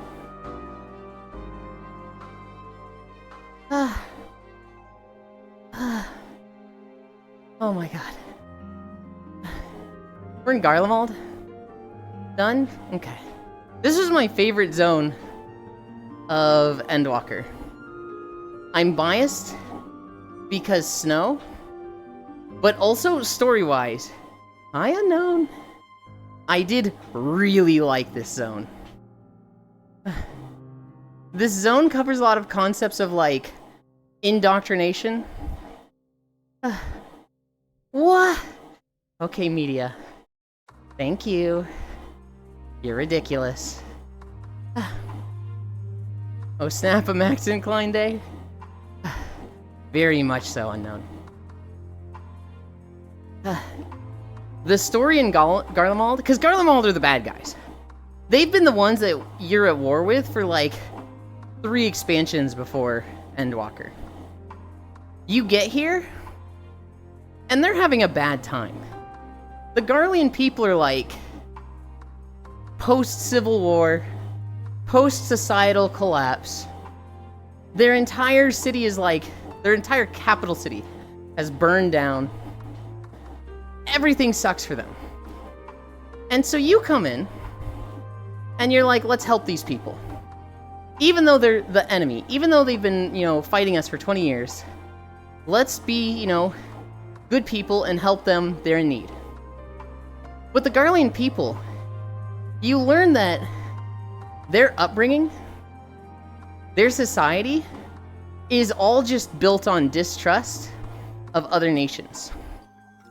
They have been created as a society, like 400 years ago, with the specific purpose of bringing war to other nations, and they are just indoctrinated into believing they're justified in that. So you show up to these people. They're like living a post-apocalyptic life. They're like hiding in a shelter after societal collapse. And you're like, we're here to help you. And they're like, no, you're fucking not. You're here to trick us. And it's like, we're not here to trick you. If we wanted to kill you, we would just kill you. We have a tank. You have a shed. If we wanted to kill you, we'd just shoot you. And they're like, no. You're just doing that. You're not killing us to make it seem like we can trust you. But really we can't. You are trying to trick us. And it's like, buddy, your options are starve to death or accept food. And a lot of them won't accept the food. Because they're just like, they don't trust you. That is their entire life. That is their entire upbringing. That is their entire society. It's just such a level of indoctrination that it's kind of upsetting. Hi. And a lot of people went through the story. And they're like, oh my god, I hate Garleans. They're so stupid. We're just trying to help and they're so dumb. And it's like, you need to think of this not in terms of just like, what would you do? You need to think of this in terms of like, this is a domestic abuse victim. You need to think of it in terms of like, this is somebody who has been hit day after day after day and been told, you can only trust me, only I would love you. The people outside out there, they'll kill you. But I'm the only one who loves you. And imagine a kid growing up with 20 years of that. And then you being like, you can trust me. I won't hit you. And the person, the only person they've been dealing with for 20 years has been telling them they will absolutely hurt you. And not only that, they will lie to you and say they won't. They will say you can trust them. You're dealing with somebody like that, but on the level of an entire nation. And it's fucked. It's so dark. It's so just difficult to see. And it's very frustrating to me when, like, people go into Garlemald and they're just like, these people are dumb. And it's like, you are missing the point. Hi, caramels. They should be pitied. Bigotry and indoctrination can usually only be worn down through positive exposure. Oh, hey, they aren't that bad. Which nation we talking about? Garlemald. From Final Fantasy XIV. I wish Yuland would abuse me. Shut up, you dumb Musharna. This Musharna is so fucking dumb. They probably have the lowest special attack of a Musharna you'll ever see. And that's all Musharna fucking has.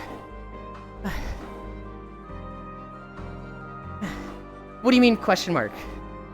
Did you forget what a Musharna is, Kuro? Go Google a Musharna. M-U-S-H-A-R-N-A.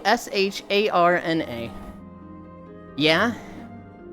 What is a Musharna? Google it. A fucking what? Not Terrygasm. Mood. Alright, you want it too, media? Shut up, you dumb fucking fairy. Wow, that actually sounds like really fucked up when I say that. This fairy is so confused. She says meow. She goes meow. Are fairies known for meowing? Is that a thing? Aren't you a dumb potato simmer, Yuland? Hi, Kuro. I meow, but I fox. Toxic? It's not toxic, Kumi. They're literally asking for it.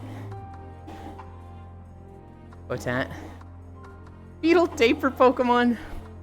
The joke, Kyle, is that anytime Kuro is in VR chat, he's on his bed with a bunch of pillows under his legs and arms.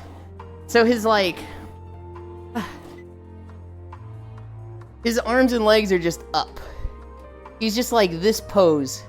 With his hands like this, both of his legs going up. He looks like a Musharna floating around. I need Yuland to talk to me like this 24/7. Good lord. Meow meow. Hi, Kyo. I don't know what I'm talking about. Not dumb, just being taught very closed world views. Exactly, Huntera. The Garleans are not dumb. It's just the guy who made the Garlean Society, an Ascian, literally just, from the very beginning, has built them up to be indoctrinated and, like, closed off to worldviews. Literally, he found some tribe, the Garlean tribe, took control of the surrounding tribes around them, attacked them, without reason. Just, the Garleans got attacked by multiple people, they got run out of their homelands, into the frozen north areas, into this awful snow ice-scape, where living sucks. There, he, like, transformed himself as a Garlean, and through science solved all their problems. He found this oil? I forget what it's called. Like cerulean or something. He finds this oil, makes it, or uses it to make all these inventions and cool stuff to make Magitech that, like, keeps them warm and solves all their problems. He becomes the founder of their nation. The literal, like, their literal flag and anthem. Their flag is 2 chains with the middle link being red. 2 chain links with the middle link being red. This is to represent their bonds of togetherness and how they can only trust each other. They can only trust other Garleans. And the middle link is red to represent the blood of those who have fallen, those who have been betrayed by the outside tribes. Literally, their entire nation is built on the concept of you can only trust Garleans. Everyone else will betray you and kill you. Never forget what they did. You guys gotta understand. That is like powerful symbology of don't trust other people. And that's what they grow up with. That's what they're like 5 years old going to school. Never forget that the foreigners will betray us and stab us. Amen. Like that's what they grew up with. So fucking course they don't trust us. It's crazy. Hi, Broily.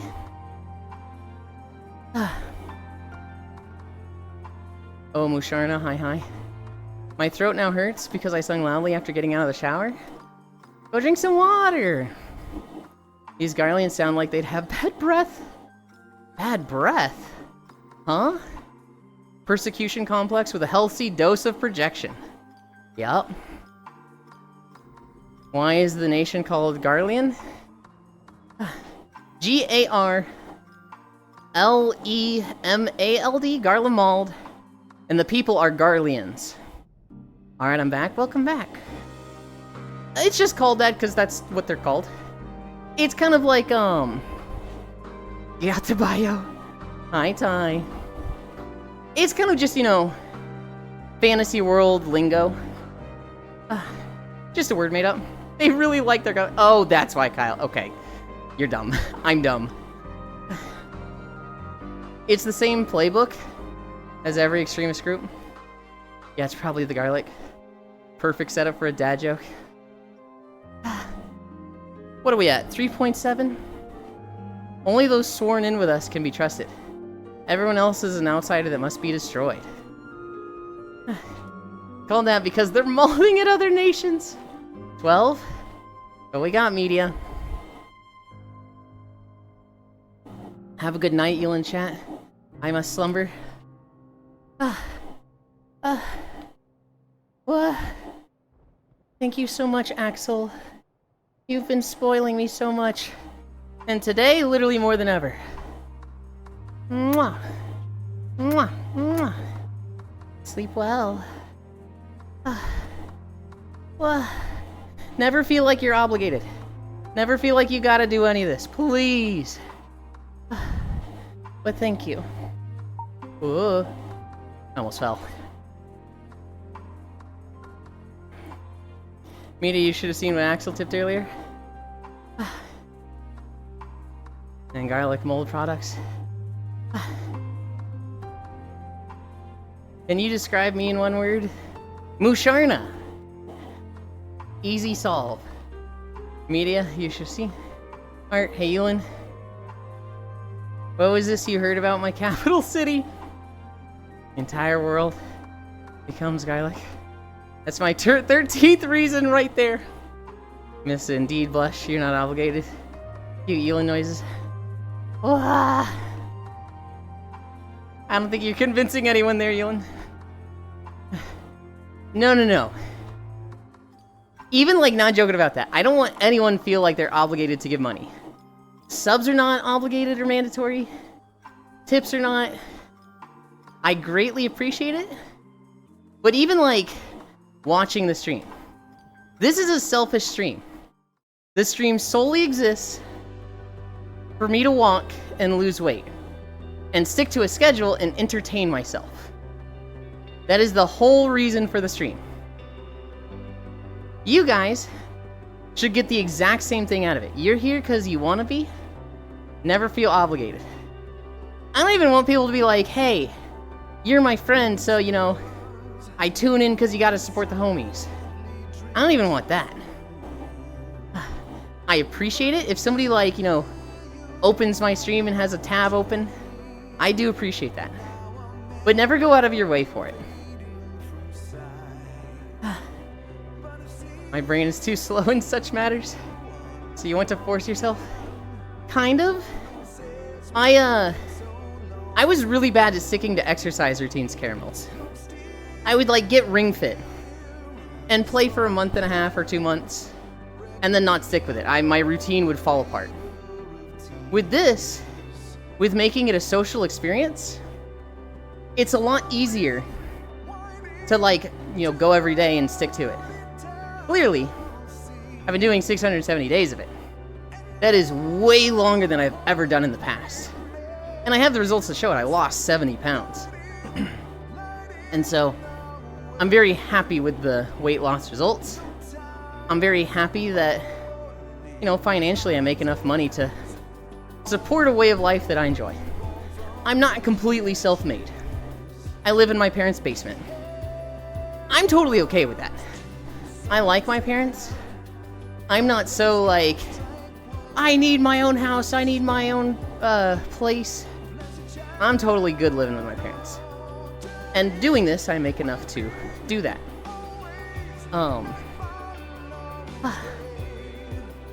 And then the friendships I've made from this. Holy shit, I was not anticipating the friendships.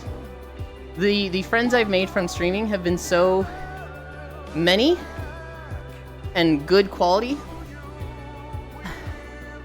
I met Kuro, Media, Wolfie, Cairo, Keo. Those are just the streamers. A lot of you guys I've also just met. I met Gana. I knew Ty before, but I feel like I've really gotten to know Ty lately. I knew Kumi before, but again, streaming I've gotten to know her a lot better. A lot of stuff like that.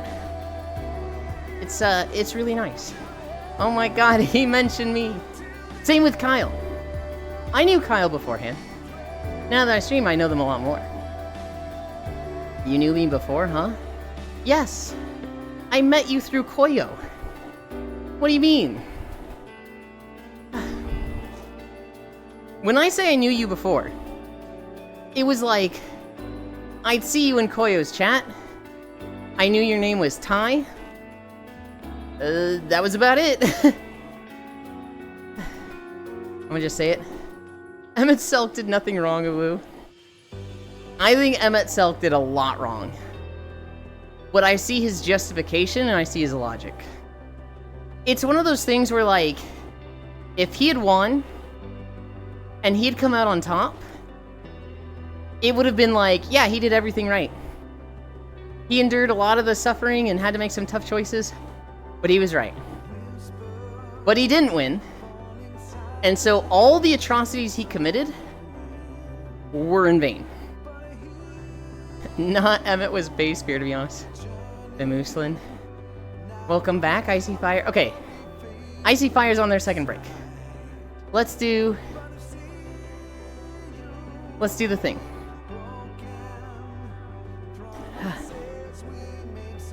I'm gonna sneeze. I didn't sneeze. American Red Cross Founders Day. Emergency Medical Services for Children Day. I need a patch for that day. International Tea Day. National Juice Slush Day. National Memo Day. National Strawberries and Cream Day. National Waiters and Waitresses Day. Rapture Party Day. Sister Maria Hummel Day. Turn Beauty Inside Out Day. World Day for Cultural Diversity for Dialogue and Development Day. There's like a few good ones, but none that like I'm like, oh boy. Strawberries and cream? Okay. Juice slush? Tea? Okay. We turn Neilin inside out. Hang on. Hang on, media. Chotomate a minute. Nah, was actually talking to a friend. Was a big VRC fiend, and they were like, oh, what was his name? Yeah, I know them. Turns out they meet you in some world at a point. Try and remember their name. Now I'm curious who. Do you need a person who likes grilling, cooking, baking, and fire? Wait, what? You can understand a person's motives and empathize, but still not agree with them? Time for holidays, ICT, Loja. Yes, cue me. I need a patch for that day is funny. Pretty space colors. I'd look better inside out for real. No, you wouldn't, Axie. These mosquitoes will be needing more than a patch after I'm done with them. I saw a mosquito this morning. And it disappeared before I was able to grab the fly swatter. And I'm mad about it. I know there's one in my room. He's hiding. I think they changed their name recently, and I can't remember who they were before. But it was just in passing. I have a lot of people like that. I'm still curious. And I want to, like, next time I see them, point them and be like, that person. But, no, I get that. Sticky Matt. I just need to get started. I have a lot of people where it's like, you say you know them, right? But the reality is you just see their name in like a world in passing now and then. And it's like, when somebody grills you on, it's like, how do you know them? Like, oh, well, I mean, it's not like I really know them, but like, how do you word that as, oh, I have a friend that saw you in passing in a world the other day, and they took note of your name. And like, that's a weird thing to say, right? It's way easier to say like, I've got a friend who knows you. I have an experience with that. Yeah, exactly. I have an experience with that. I was watching Ashnera. This is when I was first watching Ashnera like 5 years ago. I had heard Koyo talk about them, and I had heard Proxy talk about them. And so I was like, that's two people that I like that spoke highly of this person. I'm gonna go watch their stream. Also 4 miles. That's fucking odd. I'm watching, and he's like, how did you find me? How did you start watching me? And I was like, oh, there's 2 people that I really like that are friends with you. Proxy Zero and Koyo. And Ashnera's like, well, I know Proxy. I love Proxy. Who the fuck is Koyo? That's fucking weird if this guy's going around saying I'm his friend. That sounds parasocial as shit. I don't know who this guy is at all. And I'm like, okay, well, I was generalizing. I don't think he actually knows you that well. But I think he said he's on your friends list in VR chat. And he said you were cool. As we're talking about him, Koyo, who has Chatterino, saw his name pinged, tuned into stream, and Ashnera's sitting there going, who the fuck is this guy saying I'm his friend? That's so weird, man. I've never seen this guy in my life. He's probably, like, he's never watched my stream before. I've never seen his name before. And Koyo's just like, wave emote, hi. And he's like, oh shit, the guy's actually here. Oh no. And he's like, they're explaining it like, friends was loosely used. It's not like he hangs out with you every day. It's not that parasocial. It's just on a conversation with. And Ashu goes, I still think it's a little weird, right? I don't think I've ever seen you in my life. And you're saying that, hi, Leon. And Koyo says, well, we are friends in VR chat. And he goes, no shit. Opens up his friends list, sees Koyo right there. Okay, I'm just open mouth, insert foot. I guess we're friends. I guess that is okay. Like, I have a friend that said 2 sentences to you once. Acquaintance. That's fucking odd. Even that, I feel like that's more correct, Joe.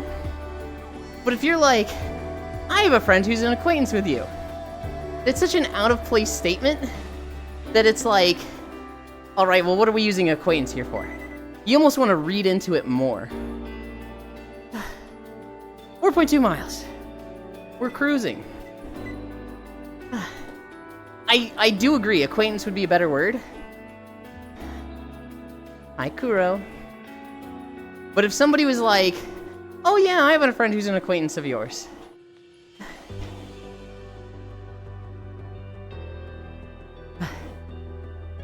My tracking is struggling lately. Oh, that's the part I forgot the... Whoa. Hard to not fall. Good job today, Kuro.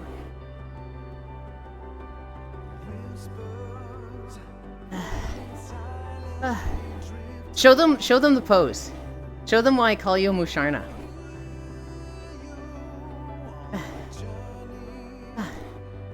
You know you want to. You're probably already getting tired standing up.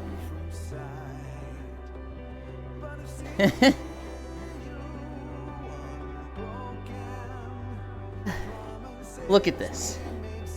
He just floats around like this all the time. This is like comfy default Kuro pose. Floating around like this. It's cute. It's the same pose as a Musharna. So I love teasing them about that.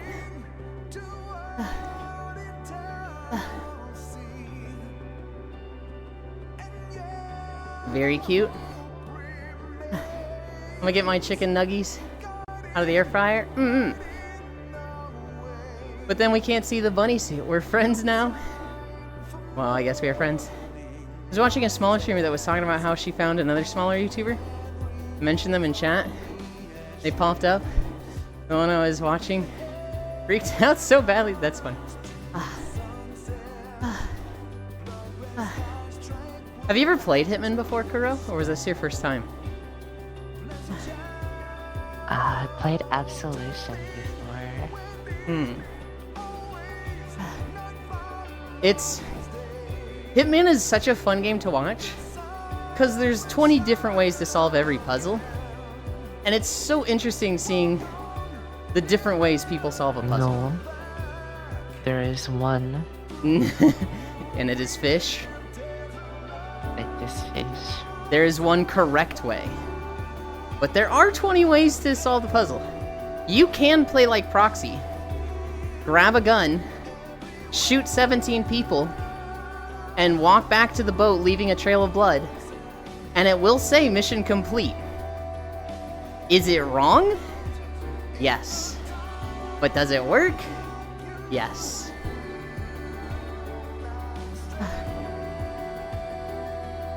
That, Hitman and Breath of the Wild. Those are the two games I love watching people play. Because there's so many solutions for every puzzle. I love seeing just what people come up with. I love seeing, like, just the different things people do. No, it's not wrong.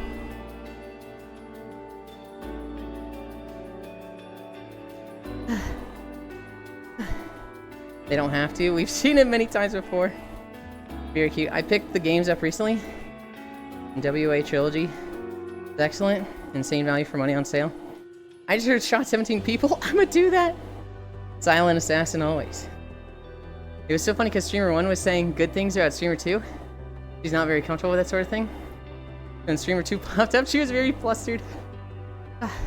I saw the... Well, I didn't see it, but I was talking about the opposite of it yesterday. With, when Cairo was streaming. You know how YouTube is trying to recommend smaller creators?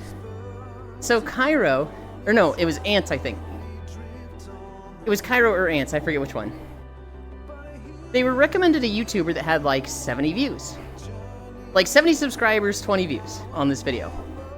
And the video was like addressing the drama and allegations. And they're talking about how they're like having this fight with this other YouTuber. And you click on that YouTuber's video. And their video is like coming out with, you know, the actions of this other YouTuber. And the reviewer was like 70 views, 400 subscribers. And it's like this incredibly small micro community on YouTube dealing with their drama. And it's like, oh my god. Kind of want to try that game. If you're not the target, you don't die. A professional has standards. Be professional. Be polite. Have a plan to kill every single person you meet. I love challenge runs like Hitman Muffin only type thing. Be polite, be efficient. That's what it is. Have a plan to kill everyone you meet. Toilet percent what? Kill the entire map by drowning by a toilet. People make some unhinged shit challenge-wise. Oh wow, that would be super hard. When I was watching Foss play Hitman, he got a fish and was just... That was the only thing he'd do. There was like 1 or 2 missions that took him like 2 fucking hours to do. Because he's just slowly stealthing through everything, throwing a fish at people. I think on one of them he lost his fish and had to go find another. Shit was so funny. You watch Proxy play, it's messy. It's not Hitman. It's fucking Call of Duty, just run and gun. You watch Elite play, he wants the exact perfect kill that is like, nobody knows you're even there. No alarm goes off. It is the stuff that's like, sabotage this engine. So when the target looks at it, they die. Poison this thing. So that like, they die when you're already on your way back to the chopper. Elite and Proxy are like the different ends of the spectrum with Hitman. Yep, same. Kumi is next to Elite. Same thing with Breath of the Wild. I love watching people. So like, here's a good example. In Breath of the Wild, you do the tutorial, the plateau. You use the glider to go down. And then there's a tower. Towers are how you get map completion. But the first tower they give you is on the other side of a river. So how do you cross this river? Well, some people, they'll just start swimming. They just go into the water, remember they have stamina, and drown. Or they go back to the beach and they go, oh shit. Some people, not very many, but some people, remember they have Cryonis, which can make ice blocks. So they make 3 ice blocks, they climb the first one, jump to the second, jump to the third, create a 4th and 5th. This removes the 1st and 2nd. They jump to the 4th, jump to the 5th, create the 6th, create the 7th. This removes the 3rd and the 4th. And they just slowly leapfrog across ice blocks. Some people, they run upriver. They run upriver until they get to a point of rocks that they can cross. Some people go downriver to the Dueling Peaks mountain, climb a part of the mountain, and then glide across to the other side. I've seen one psycho try to get a box and sail across the river with no sail, no wind, just try to get across floating on a box. The amount of things you can do to cross the river is, you know, near infinite. It's a physics-based game. And it's so fun just seeing, how is this person going to try it? How are they going to approach this problem? First-time playthroughs of Breath of the Wild are genuinely my favorite thing ever. That's what Silent Assassin is. Only targets killed, no bodies found. And then there's suit only, which means no disguises. Someone came in my chat and challenged me to do suit only Silent Assassin. One of the missions I think is the hardest on Lamau. Don't dead open inside. The thing I remember the most, Ants, was it wasn't even your playthrough. I watched you play Hitman, and then I saw the Hitman video of Agent 47 sneaking along the building. And there's the guy who's like, give it to me straight, Doc. How bad is it? Oh, thank God. Okay, so it's treatable? Oh, this is so happy. This is the best news of my life, Doc. I can't wait to tell my wife. Thank you so much. Have a blessed day, Doc. And then Agent Hitman just grabs him by the collar and throws him out the window, killing him. And it's like, dude, that's so fucked. This is the best day of my life. Nothing can bring me down. Still need to play that on totally legit overclock Switch. Please do, Leon. Oh yeah, from the Absolution tutorial. Nice. I'm kind of sad. I never got a first-time playthrough of Breath of the Wild. Much more content of Breath of the Wild than some people have played. I played it myself before I was into Twitch.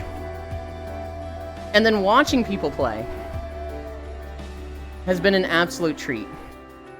I watched my friend Full Metal play it, and he's a fucking psychopath that approaches every puzzle in a very creative way, but it's wrong.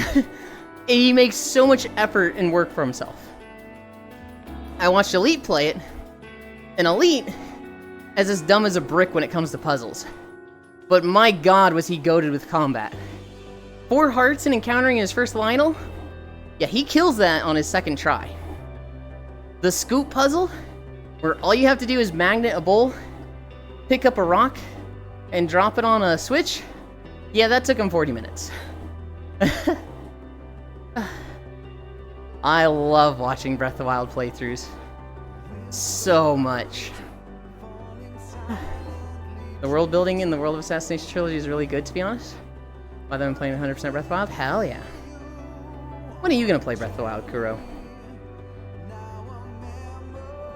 What do you mean, no? It's just like Hitman, just Nintendo colors. No.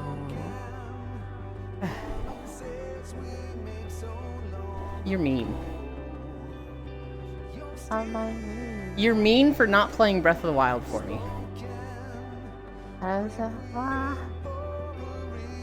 Honestly, not cool of you. Not cool. 4.6 miles. The entitlement of just, how dare you not play a 100-hour playthrough game for me? How dare you?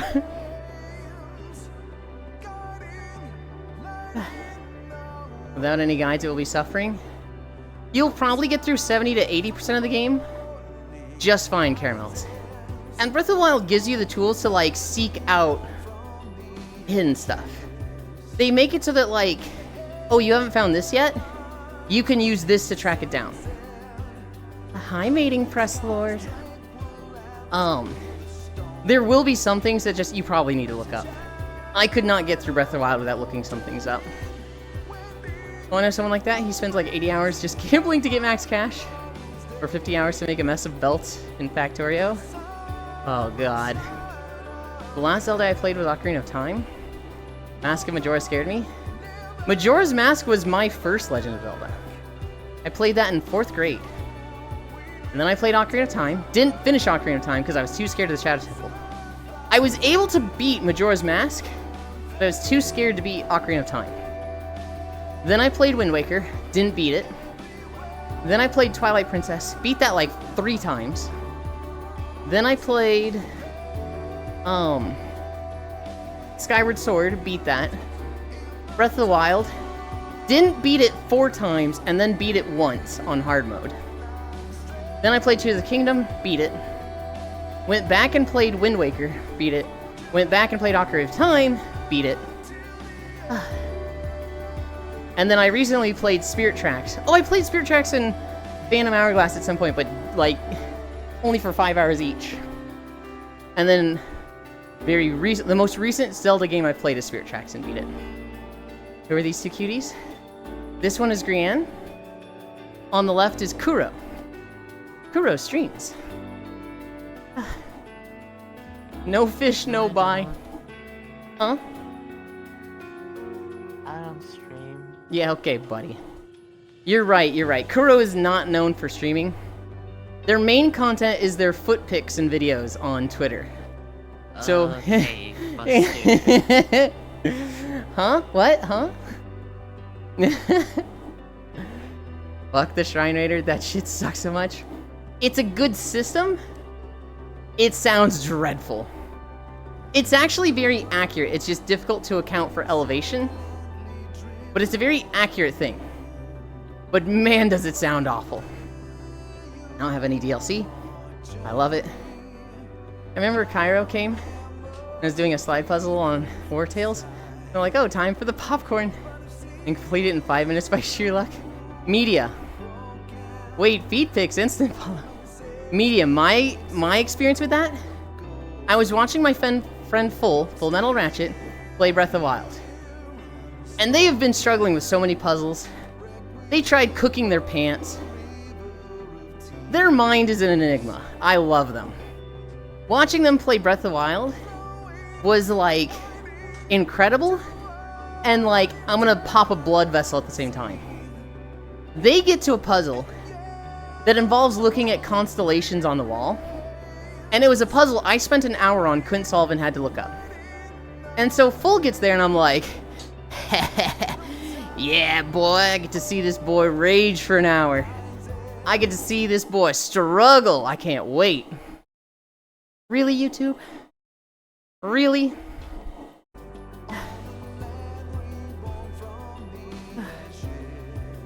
Alright, I guess it's going.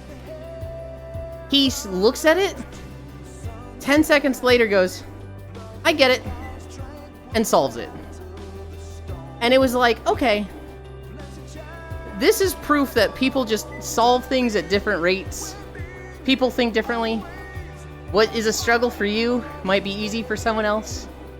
He looked at this for 10 seconds and solved it. I looked at it for an hour and had to look it up. But other puzzles, I'd get instantly and he would struggle for an hour. But it was very much a like, oh, god damn it, YouTube. It was very much like, I expected him to hard struggle. Wow, not only is it like failing to load,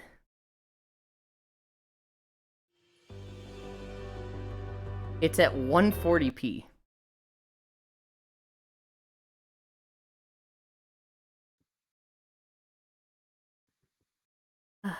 My tracking scuffed, so I go fix. Goodbye. Bye. I love you. Really? Really, YouTube?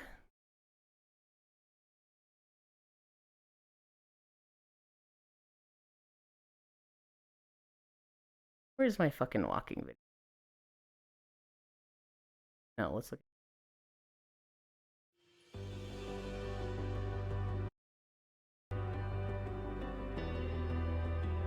360p. Dude, it's just struggling. It's just fucking dying. Do I turn it down? Do we just walk? We've got like 4 minutes left. It's loading 360p? YouTube, what the fuck?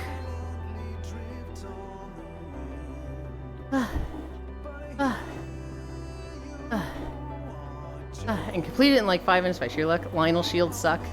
Who are these two cuties? Beat it, just beat it. The perfect parry damages the enemy and makes it lose durability. Wade feet picks instant follow. Doesn't work in 3D space. Motherfucker, it does. It doesn't. Or if it does, it doesn't make sense. It does, Gana.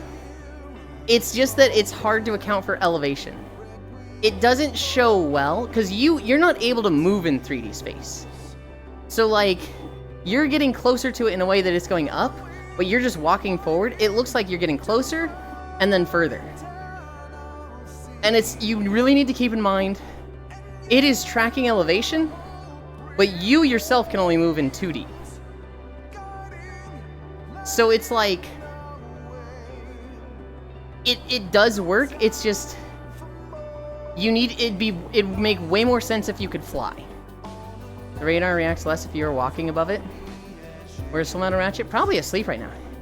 Works in 3D space with directional amount. I like puzzles. Yeah, but what if you were below it? Or diagonally to it? Maybe just I don't understand how it works, I don't know. In my first playthrough, I scrambled the 2 connected shrines. That also works. Maybe with the puzzles, every person is different. Like, I had a friend that had this thing. Synesthesia or something. The numbers had colors associated or something. You just don't understand it, and that's okay. It's a very, like, difficult thing to understand right away. It is not naturally understood. Intuitively understood. And sometimes it's like, oh yeah, this works like that. Don't you see it? It looks orange. And I was like, what? That's insane, media. How are you, Ewan? I'm tired. We've got repo today. We've got no nap today. Axel gave us incline. Guess I'm just better at using the radar.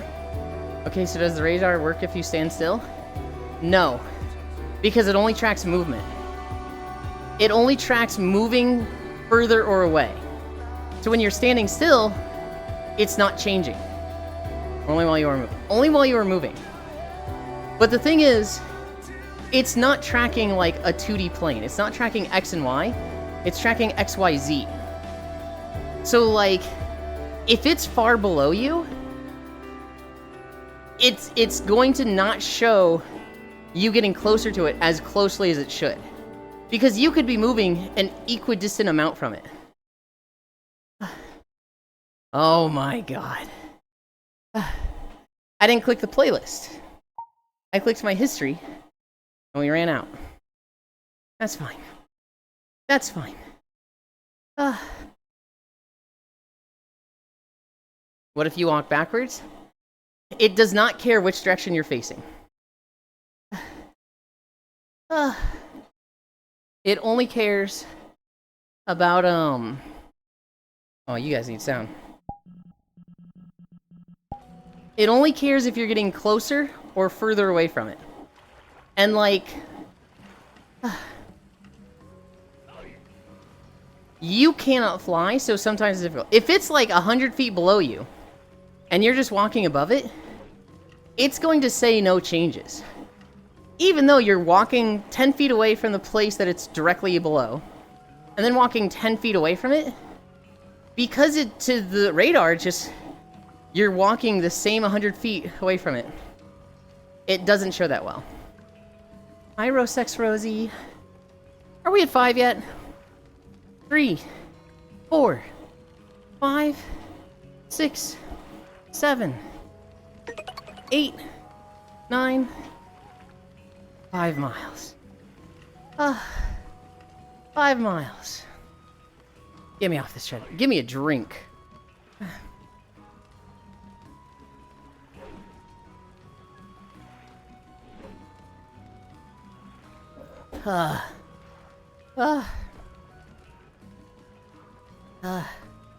Okay.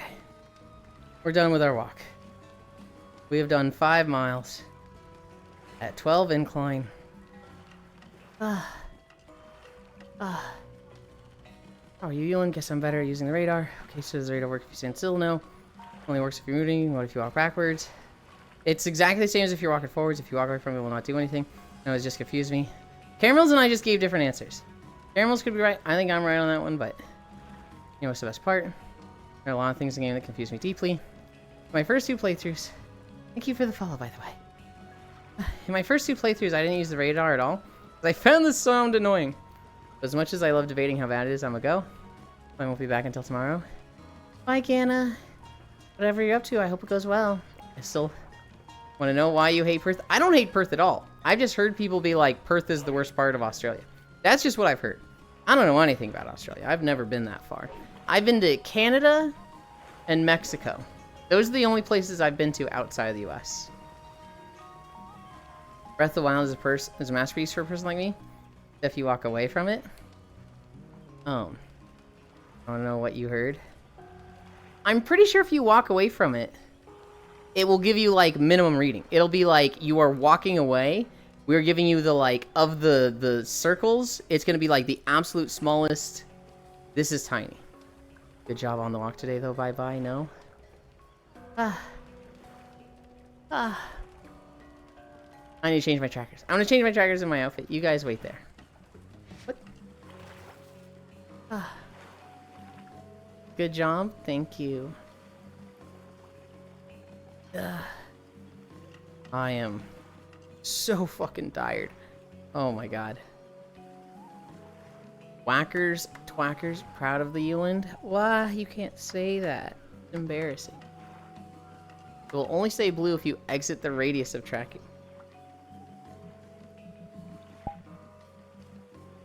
It just doesn't seem right to me, but I haven't played in so long, and it sounds like you've played recently, so I'm just gonna say you're right. Avatars. EJs. Turn the choker off. Where is this? Where is this? Okay. Played it yesterday? Yeah. You're probably right then. Title. I need to put 5 miles. Repo soon.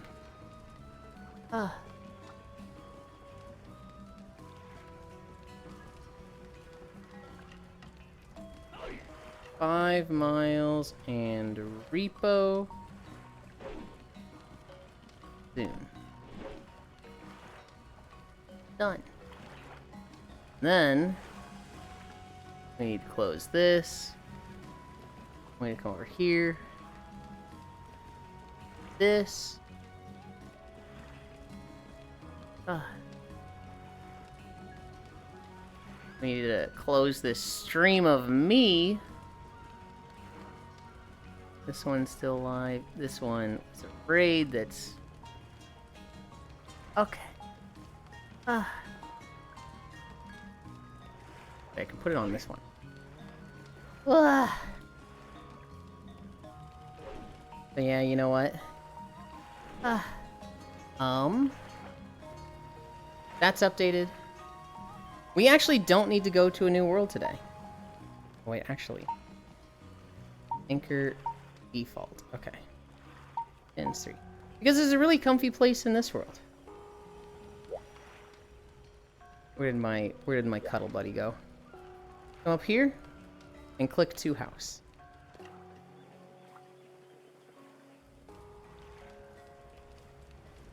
This is the bedroom. Oh no, Mom is in the water. Fuck, I missed the whole walk. Can you do another? You can go fuck yourself, Cairo. No. No, we can't.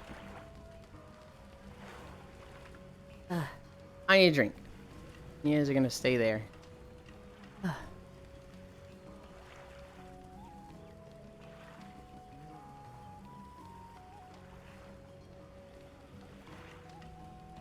Oh my god, chugging water at the end of an incline walk tastes so good. And you know what's gonna taste even better? When I get out of VR for repo, my snack today is going to be protein bar and a glass of chocolate milk.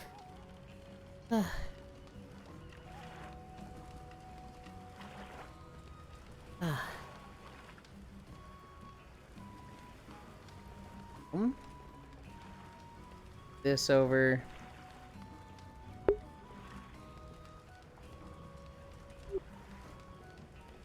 Fine dining. Holy. In one. Flying. Behavior.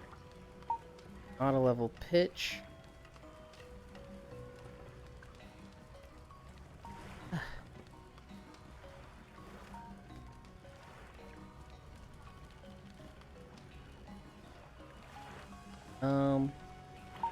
Turn flying off. Oh, let's actually put this up a little bit. I'm gonna be like leaning against. Oh, that's as far as I can. You guys saw nothing. You guys saw nothing.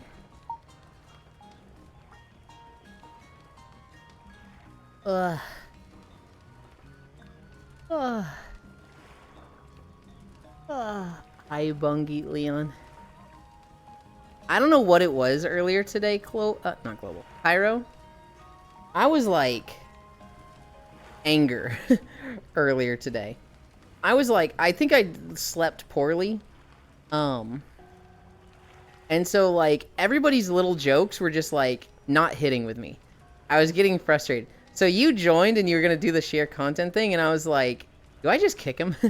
Do I just kick him and stop this joke right now? Because I was not having it today. Once we got walking, everything picked up. Once we got walking, everything was like, okay, this is fine. And then obviously, I don't want to say money solves all my problems, but Axel fucking sure changed the mood. Oh no, it was me, chat, wasn't it? We did not see anything other than a white wall with no shadows moving. Well, what happened was I totally just upskirted myself, and you guys saw my fucking tiny underwear that I don't think is particularly stream appropriate. Money solves all of Ewan's problems.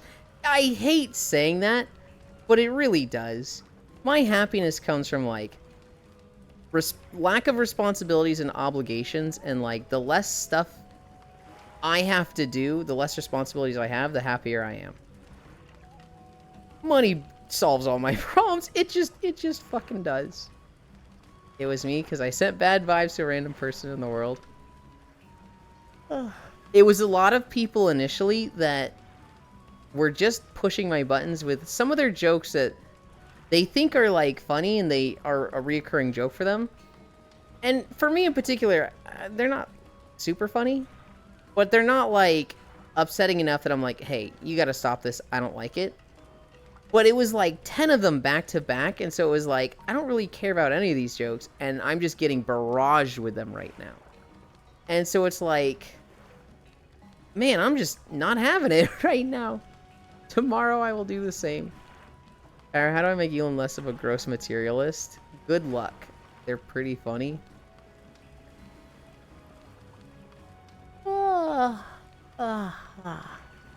If there was somebody here, I'd give an example of one of their things that they do that I don't really find funny, but they do, and so I'm just like, whatever, I let them. I have many examples, but I'm like, I'd want someone to be here when I talk about it. I don't want to say, like, I hate when this person does this, and they're not even here, right? And it's not even like I hate it. It's more like, it doesn't do anything for me. Tomorrow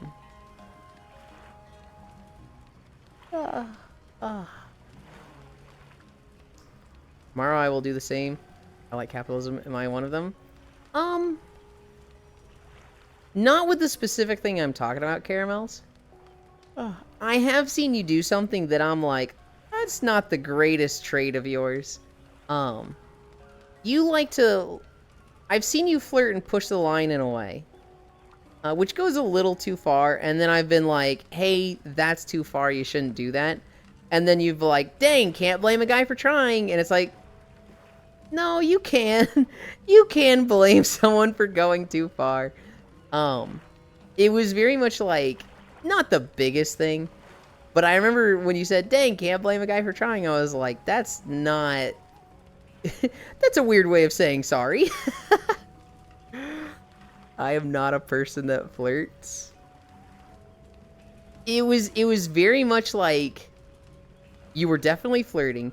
You definitely were saying, like, I've had a lot of caffeine today, so there's no stopping this train, and you were saying things that were like, whoa. I never tried flirting with anybody on Twitch. What would you call that then the other day? Huh? Wait a minute, what? That was just me being weird.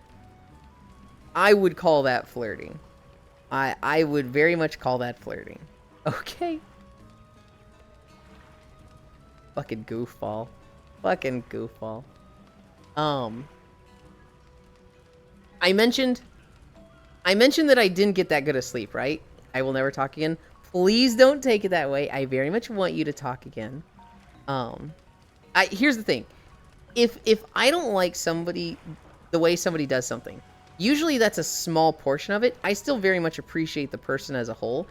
And if this is why I hate talking about this stuff, because I hate the whole, like, I'll never talk again. I want you to keep talking. I want you to keep hanging out. Some people are like, oh my god, that's so weird, but to be honest, I personally think being flirted on is a compliment. Weird equals flirting. I'm objective perception. I love being flirted with. I even like being flirted with in a way that it's, you know, in other streams considered inappropriate. Hello, human resources. There are some times where I'm like, I'm not even against this, but this is too much for Twitch. This is like, whoa, you've gone too far for a public space. But I'm not necessarily, like, disliking it. I'm disliking it that it's like, this is a wrong time and place. If this was my DMs, I might be more into this. But, you know, because it's not, I'm going to tell you to knock it off. I'm an instigator. Here's why my sleep was bad. It's 12:30 at night last night. I'm, like, getting ready to go to bed. And I start hearing some banging on the walls upstairs. I, like, start hearing literal, like, somebody breaking into my house. And I'm like, what the fuck? So I go to the sliding glass door right outside my room to see the backyard, and I flip the light on, and there's nothing there. It's just the backyard at night, and I'm like, what the fuck? But I can still hear banging around upstairs. I can still hear, like, there is shit going on, and it sounds like somebody's trying to break open a door. Hi, Lofner. And so I grab my it's a fan-made lightsaber handle. It's basically like a fucking metal club / Morning Star. But it's literally just a fucking lightsaber handle. I grab this and I'm ready to fucking attack. Hi, Yuki. I'm ready to like fucking attack somebody that, you know, comes at me, right? That was me. Sorry, I had to pee. It's a Roomba. Literally, my dad had set the Roomba to go off while he was asleep, and this thing was just clanging around the kitchen right above my room, and it was just making a shit ton of noise that sounded exactly like somebody trying to like fucking pull open a door.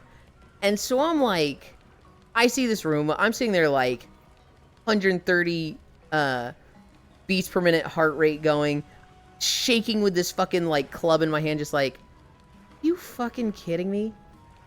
And so I, in the moment, I regret this. I apologized to him this morning, but in the moment, I like went to his room and I was like, hey, are you awake? And he's like, what? Huh? What? And I was like, you cannot run the Roomba at midnight. I was very much like, I went to go see if he was awake. And then like in me checking if he was awake, he was, I had woken him up. So at that point I was like, well, if he's awake now, I'll talk to him.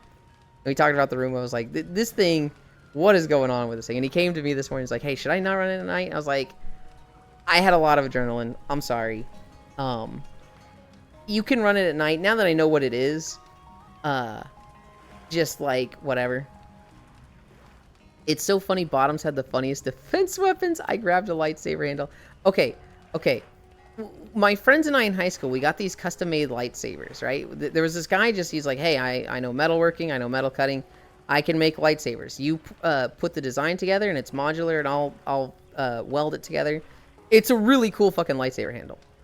It is solid fucking metal. It's like not those like any official plastic ones you can get. This thing feels like it's, you know, 5 pounds. I got a very evil Sith looking one that has like spiky prongs at the end. If you hit somebody with this, it's breaking bones. It is like solid, and it has a lot of like edges to it that's like, you're not hitting them with a bat, you're hitting them with like a bat that has, I don't know how to word this. I'll just take a picture of it and put it in the Discord later. If you got hit with this thing, you'd be like, okay, yeah, that thing's gonna fuck somebody. Is it the best self-defense weapon? No. If I had just a fucking gun, that'd be like easily the best. But, you know, I'm not going through the effort of getting a gun. Guys, where's the best place to dig a deep hole in my area? Hello, yes, does this affect the company bottom line? Yeah, put you pussy on the phone. I'm deeply uncomfortable now. Looks like I woke up. Hi, Elon, that was me. Sorry, I had to pee. Hoi, Yuki. Hi, Pixel. Fucking hell, Lamau. Combat mode. I know that, but I know that we have a Roomba. Talking about weapons. I need to get a solid metal pan, because I don't want to get blood on me when I knock someone out.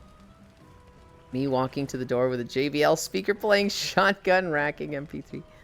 Oh my. So yeah, that was my Roomba story from last night. To cover all my stories, we're getting close to the end of Vesperia. Dad ran the Roomba at midnight. I thought today was going to be the last of Repo. Apparently we've got another one next week. So today's not the last day. Red Dead Redemption. The Red Dead Redemption 2. I've been seeing a lot of people play it recently, and I figured out why. The game is on 75% sale.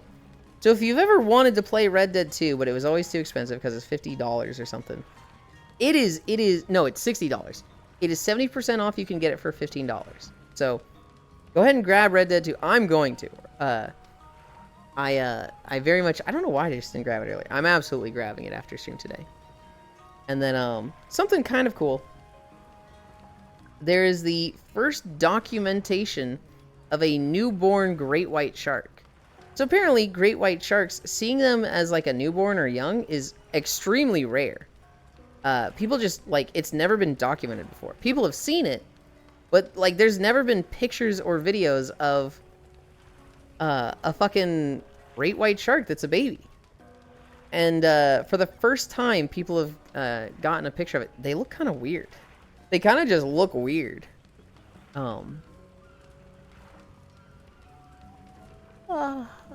It was so easy to get one in my state, Lamau. They wouldn't sell it if I had a medical weed license, though?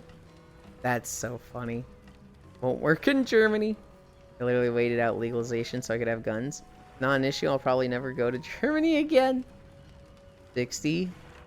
I want to get that, but I don't want Rockstar's dogshit launcher on my computer. You don't have to have it. It's on Steam. Wait, do you have to go through the Rockstar launcher if you buy it on Steam? Yeah, I'm pretty sure you do, yeah. Whatever.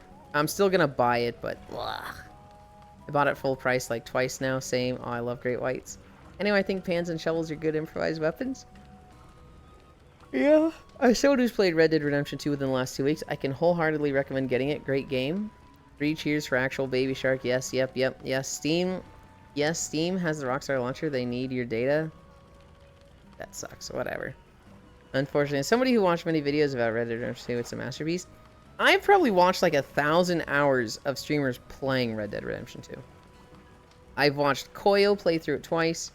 I've watched Elite play through it like 6 fucking times. I've watched Leafeons play it. I've watched Yuki play it now. I've watched Maruka play it now. There's probably a few other people I've watched play it. Nah, honestly, Red Dead Redemption 2 is kind of mid. You should play better games like Red Dead Revolver. I will not deny myself joy because of launchers. The battle where you'd only win with a hollow victory. I kind of agree with Lance. There's... Lance? I agree with Ants. There's some launchers that they're just trash. I hate having them. But, like, it's just a launcher. You deal with it for, like, 5 minutes and then you're in the game. I have to have this fucking purple launcher. To play Blade and Soul Neo. The fucking purple launcher is like, why the fuck? I hate this thing. But it's really like, whatever. It's just, you forget it's there. You just gotta get past it.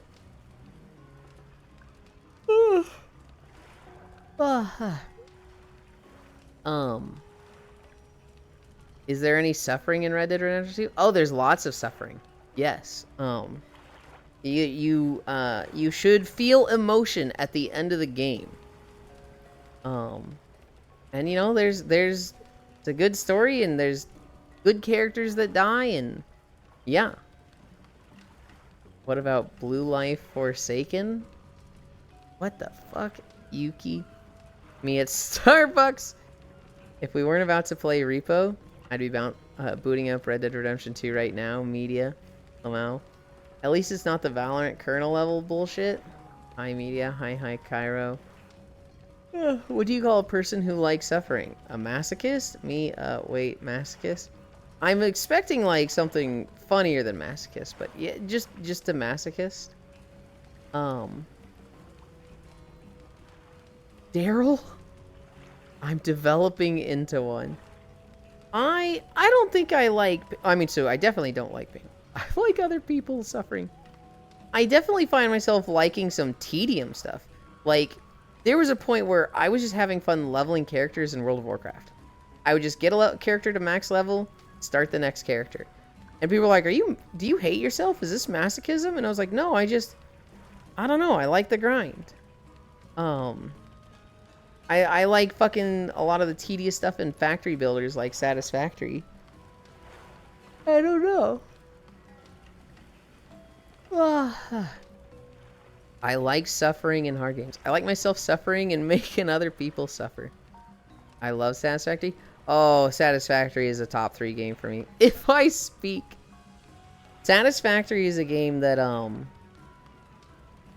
God, I could... If it was as beneficial as streaming VR chat and working out, I could see myself streaming Satisfactory 10 hours a day. Not 10 hours a day. I could see myself playing Satisfactory on stream 3 hours a day, 7 days a week, and having fun with that. But I don't think it would be as well received and liked as working out in VR chat. I don't think it'll be as beneficial to me as working out. I could do it like on a standing treadmill, but No Satisfactory had a hard procedural generation, and all like Factorio. Oh, I like Minecraft. What if I do not What I do not like is other people suffering, but not by me. After you played Satis 2 to 3 times, you've done it all? I'm going to disagree with that. Because there's different ways to do things, right? The first time I played Satisfactory was with a group, and I was kind of just following their lead. It wasn't really my playthrough. The second time I played Satisfactory, I did, you know, low efficiency bullshit builds, everything belted in. So if I needed rotors, I would siphon off a line. If I needed stators, I would siphon off a line building rotors. The rotors are already building like one every 5 minutes. I would siphon off that line and belt in like iron ore and start building them there. It was atrocious. It was awful. The third time I played, I made a mega bus. And if I needed something, I would build it there and then bring it to the bus. And then this was very efficient. This was very like probably the best run I've ever done. Planet Crafter DLC came out 2 days ago. We're gonna have a trailer for it tomorrow. The fourth time I played, I built a mega bus that was more built around the raw resources than making the end products and moving those down the bus. I also had a better sorting system. Not a sorting system. I had a better storage system in my fourth playthrough. But I didn't get that far in the fourth playthrough. The fifth playthrough, this was one where I hard focused aesthetics and I didn't have a storage system. Instead of like connecting everything, instead of having a bus, I wanted everything on its own and I wanted to be teleporting stuff with dimensional storage. And that was fine, but as I was getting to the later stages, it was getting harder and harder to like build on previous stuff because it was essentially restarting every time. I got to computers and it was like, okay, I need new iron. I need new copper. I need new quartz. And it was like, oh, this is the downfall of dimensional storage movement. It was fun, and I really liked how pretty I made everything. But between the time of like starting over for every new component I needed, as well as you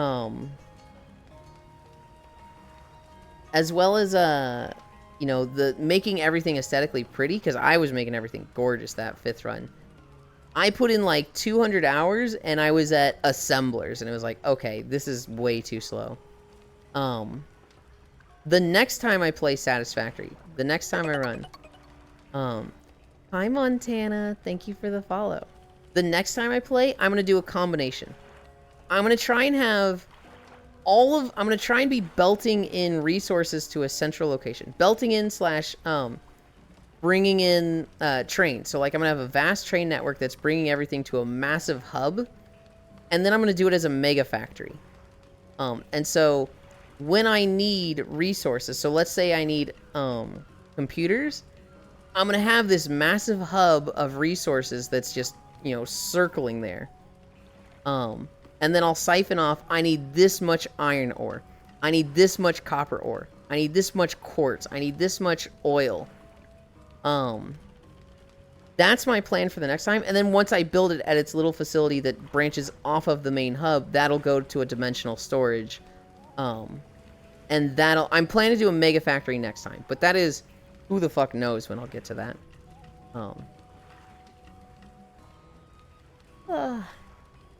I've been trying the demo of a game called Ellen, a survival crafting game that looks like an old JRPG. And hoo boy, if you like suffering. Zwei, you watch Foss, right? I feel like I've seen your name there. Foss has been loving Ellen. Foss has put like 200 hours into that game, I think. He loves Ellen.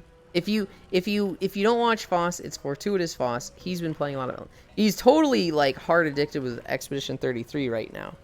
So he hasn't played it in a week or two, but that is his game. He never did a vertical only challenge, only horizontal only. Planet Crafter DLC, Bussy Fuss. Basically, if I'm not the cause of your suffering, I want to solve your suffering. I did that up to turbo motors and just gave up. How about some trains? I love trains. I have never built a massive train network in Satisfactory. I always go too slow, and by the time I get to trains, I'm like starting to burn out. Ellen is amazing. I got it and put hundreds of hours on it. How about using dimensional teleporters for bringing this stuff to a central factory?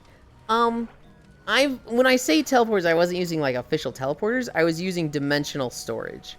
And so you know, eventually I'll have teleporters, but what I really need to do is like, this is the storage facility, bring in materials here, bring in a train network, and build off that main facility. It's funny that Elon likes me so much. Now he's made a complete 180 on me saying, if I speak... Oh no, I still hate it when you say that. It's just what I was talking about earlier, Ants. It's like, let's say, if I speak is -5, you're already still like plus 182. So it brings you down to a plus 177. I don't like it when you say if I speak. I just like you enough that I'm like, I'll put up with this. Ants can fucking get away with it. Yes, it is. I need to get back into it. Ooh, that's where I've heard Ellen before. But like, I want to play Kazan more. Yeah, never even played Satisfactory. I put enough humor brainworms in people. The most you probably saw of Satisfactory, Haxie, was when Kuro and Proxy got into it together. That's what I mean, the dimensional storage. What does Ants do? I don't like it when people say, if I speak. Because the implication is I have something negative to say. And so, like, to me, that's like the same as just saying something negative. And to me, it's like a, how could you? But typically, Ants is funny with it, and they're not like offensive with it, I should say. Right? If I said something like trans rights or humans' rights, and then Ants goes, if I speak, I'm gonna be like, hey man, what the fuck?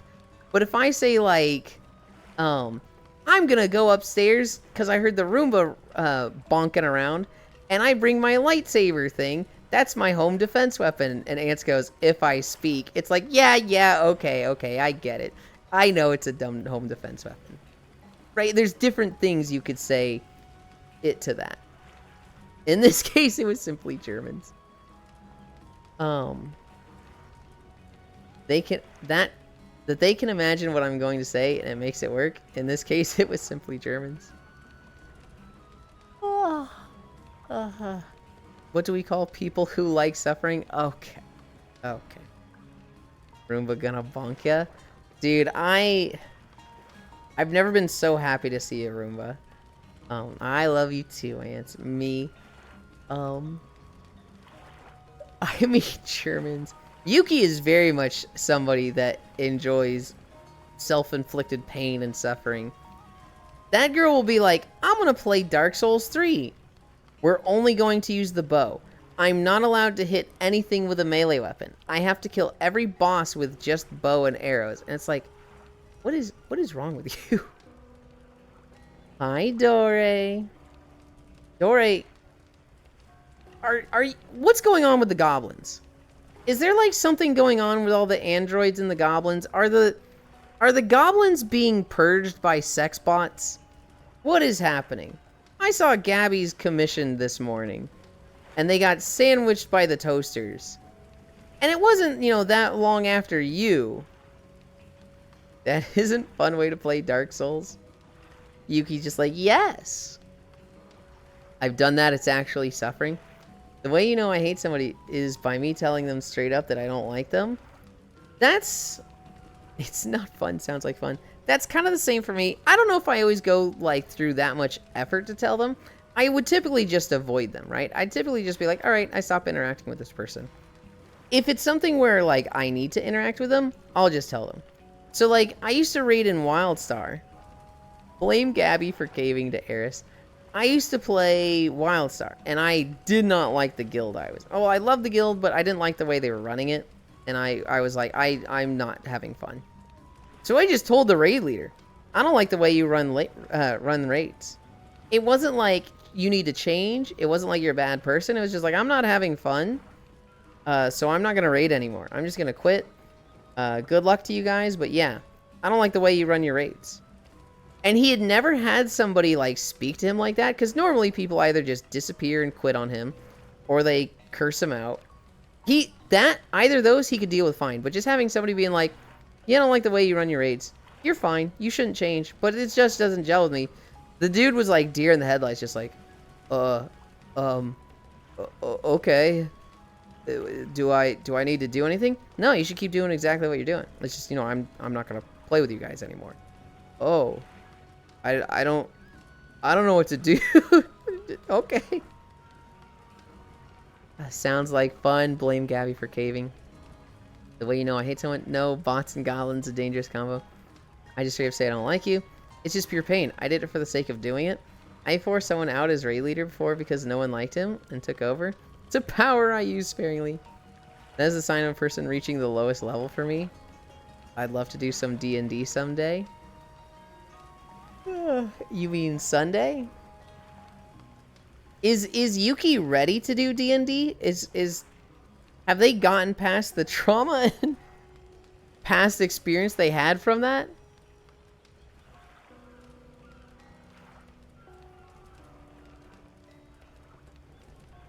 Oh, what a wonderful sight. Hi, Baldir. Dude, I'm so tired, Baldir. We had 12 incline today. For practically the whole thing. You never get over D&D trauma. You let it fuel you.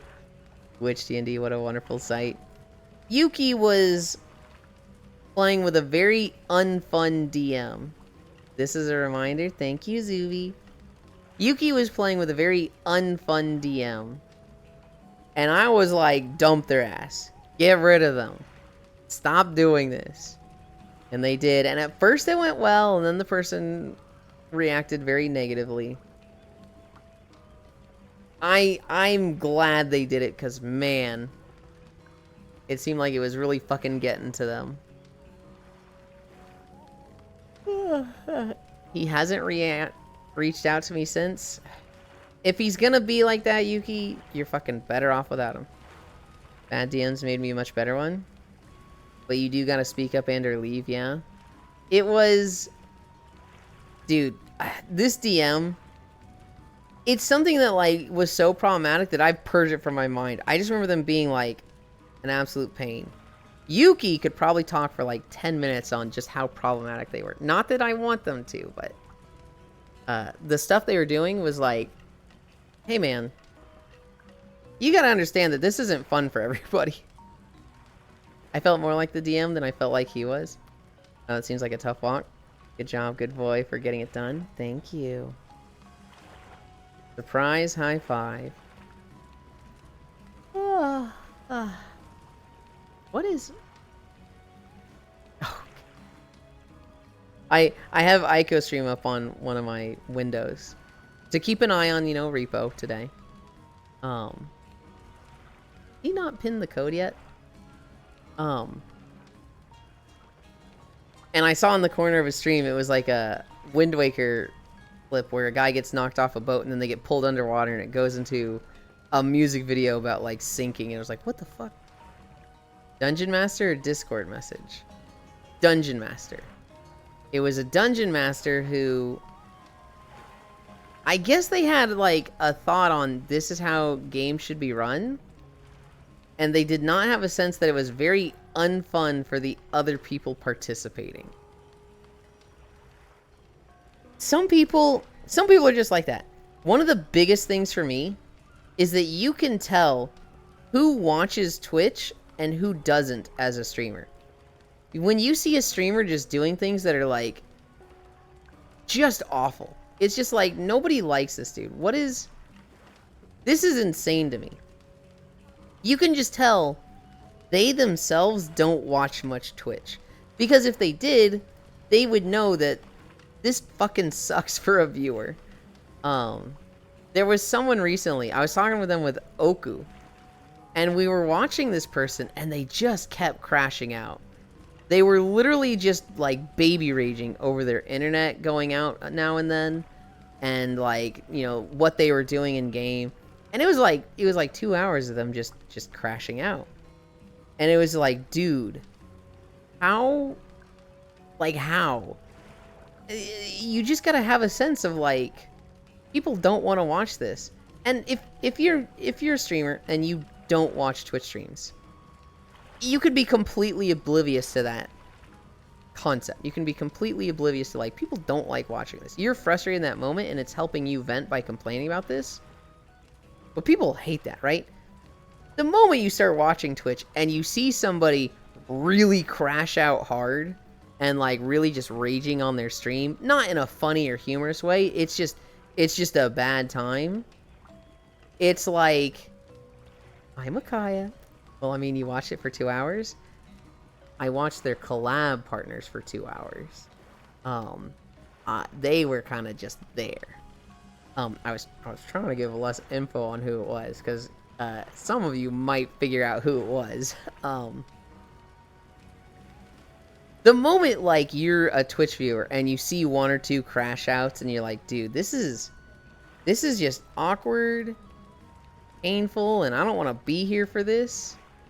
The moment you see that on a Twitch stream, and then you stream yourself and get in that mood, it's like, people don't want to watch this. Why would I do this, right? And there's so many things like that that's just... You can tell when somebody has watched Twitch a lot and when they don't.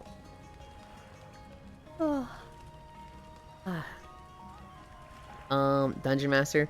That's why in Session 0 you talk about things you want out of the campaign. How about DM now means damn fine mug? What? Well, I mean, you watch for 2 hours. Some folks have no chill. Yeah, sorry I crash out easily. Huntera, I don't know if I've ever seen you... Nope. I can think of one time where you started grunting. I can think of one time where Huntera was so upset they just went, oh my god. And it was like, whoa. Huntera's upset. But that's like the worst of it. Well, Micaiah, sounds familiar. Some people, when they play, they get mad and start lashing out at chatters. Even though it's the game that is upsetting them. MOBA can be the big offender here. Yeah. So awkward to see someone raging the fuck out, Lamau. I feel for them, though, with emotional dysregulation. That would fall under the category of suffering not caused by me. I'm very much like that, Caramels, where when I see somebody upset, all I want to do is cheer them. Now, I'm also like, if I upset somebody, I want to cheer them up even more. But if I see somebody upset, whether it be like, you know, scuff on stream, or them fucking up a mechanic in a game, I just want to cheer them up. I become like the biggest white knight, and I'm just like, everything's gonna be okay.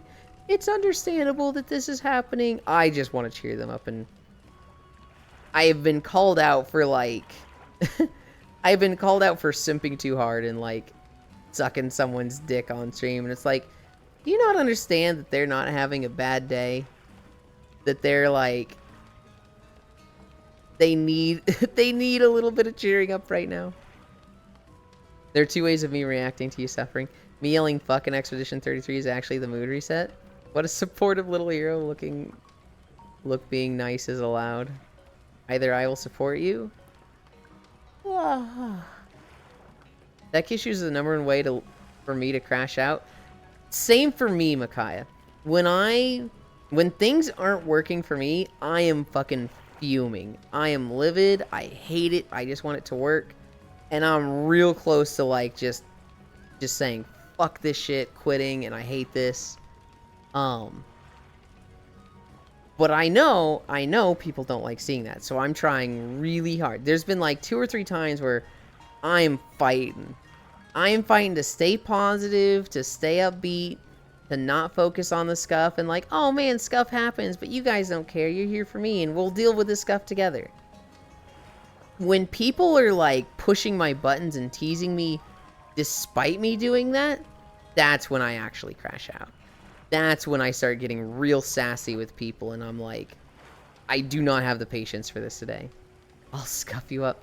When I'm dealing with tech issues, like a treadmill keeps blowing the surge protector, or you know, alerts aren't working or something, or mic issues. When I'm having really bad mic issues, and everybody keeps coming in and being like, hey, your mic sounds like butts. And I'm like, I'm aware. Just, you know, we got to deal with it today. I'm fighting for my life to, like, stay positive. When somebody comes in and they start teasing me about it, and it's like, dude, I just like, you are not helping me right now. I was glad my OBS was crashing yesterday along with the game. I was getting angry Lamau, but no one could hear. Or I'll try to make myself the main cause of the suffering if you annoy me. You with mic issues and having people ask about it. That was one push to the edge, Elon. Yeah, and I really should have done what Ant said. I really should have put like a text box on screen that just says, I know I have mic issues. I get it. Like, they are known. We're dealing with it. Oh, wow, I just threw it on screen the other night before someone said something. Like Cairo yelling at me for pointing out no game audio. No. So with that one, Dore, that would have been like, so yes, that was something that upsets Cairo because he's had tech issues and he's been going for like 10 to 20 minutes with no game audio. And if anything, he's thankful to you that you pointed it out and not everyone else because they didn't point it out, right? That's this type of thing that's like nobody said anything. Really? That feels bad. If anything, Dore, Cairo was extremely thankful that you pointed it out. If he had gone 2 hours with no game audio and then started stream the next day and somebody's like, where's the game audio? And he's like, when did this turn off? And thinks back literally when it reset on Tales of Vesperia Tuesday, he'd have been like crying. Yell at me, please, scream me. Wow, that shit went on for like 30 minutes, no audio last night. None of us said anything. I thought it was just unvoiced. We talk enough that honestly it's not that big a deal. You know, it's almost like a podcast because like we get into cutscenes and there's a lot of cutscenes where it's like this is some white bread, bland ass storytelling that nobody cares. We're just yapping about other things. So I don't think it's the worst thing that there was no game audio. If it was like a boss fight, that would have been bad. Can we have a low quality mic moment? No. I have permission. That's what I was thinking. Finally. Whispers? No. The audio in Vesperia is so weird. We really couldn't tell them out. Honestly, the audio in Vesperia is fucking bad. They have very compressed and like low volume cutscenes from the new stuff that's been added in. And then they have more high volume, better sounding old cutscenes. The Tales of Vesperia Definitive Edition came out when the company was going bankrupt, and so it's got a level of quality assurance that it is very lacking. I'll do more than that, Cairo. And I was like, wait, I hear no music. Can I just say gently hello, fellow existence? In a fight, I would have said something, yeah. Dizzy, wake up. Oh, hell yeah. Getting a new forklift tire right now. It's had a leak for 2 weeks. Oh my god, Ants. I drove a car for a year that the wheel was misshapen or something. And so air would leak out of this tire really fast. And I had to like put air back in this tire weekly. And it was like, I could have just bought a new tire. I really should have. But I was being stubborn and I didn't want to because, I don't know why. But I literally had to fill this tire every week and it was so upsetting. And then we finally got a new... No, I would have had to I think we did get a new tire. It was the wheel was the problem. And then eventually, like, my mom just got a new car. We sold that car. No, my dad got a new car. Sold that car I was driving. And then I got to start driving Dad's old car. And this was like, okay, this is nice. It would go down 20 PSI every night. And I'd have to air it back up to 80. I need to location for the hole now. I want to plant a tree to hide the body. Yeah, misshapen wheel sounds super dangerous. It wasn't like super misshapen. It was just enough to cause the tire to lose air fast. And so it was a tire that, you know, you fill up to 40 PSI. And like, you know, every Monday would roll around, I'd check the PSI and it'd be down to like 20. And I was like, all right, fill this back up to 40. And then by Friday, it's, you know, 25. By Monday, it's 20 again. Wait, was this an MMO? Nope, this was in Texas. This was back at the really small house we lived at for 3 years. And then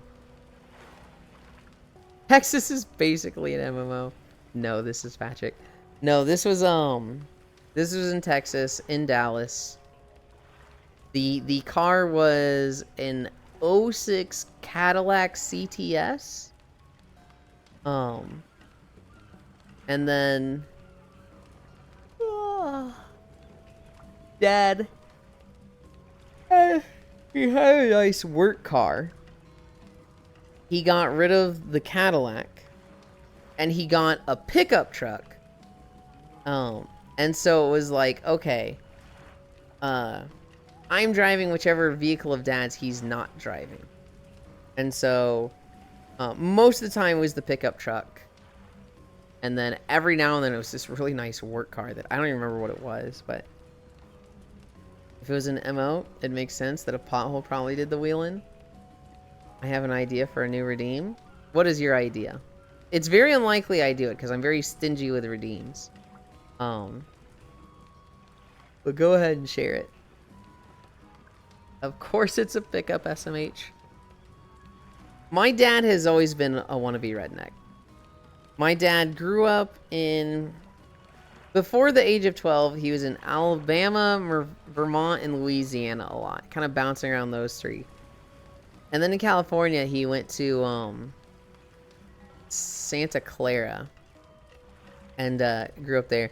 But he's always been like, I'm a redneck. I grew up on the farms. And it's like, you're pretty white collar, Dad. I would not call you redneck. But he wants to be a redneck. A redeem for a low quality mic moment. Unlikely it will be done. So here's the thing with the mics, Caramels. Right now I have a mod mic plugged into... I'm gonna sneeze.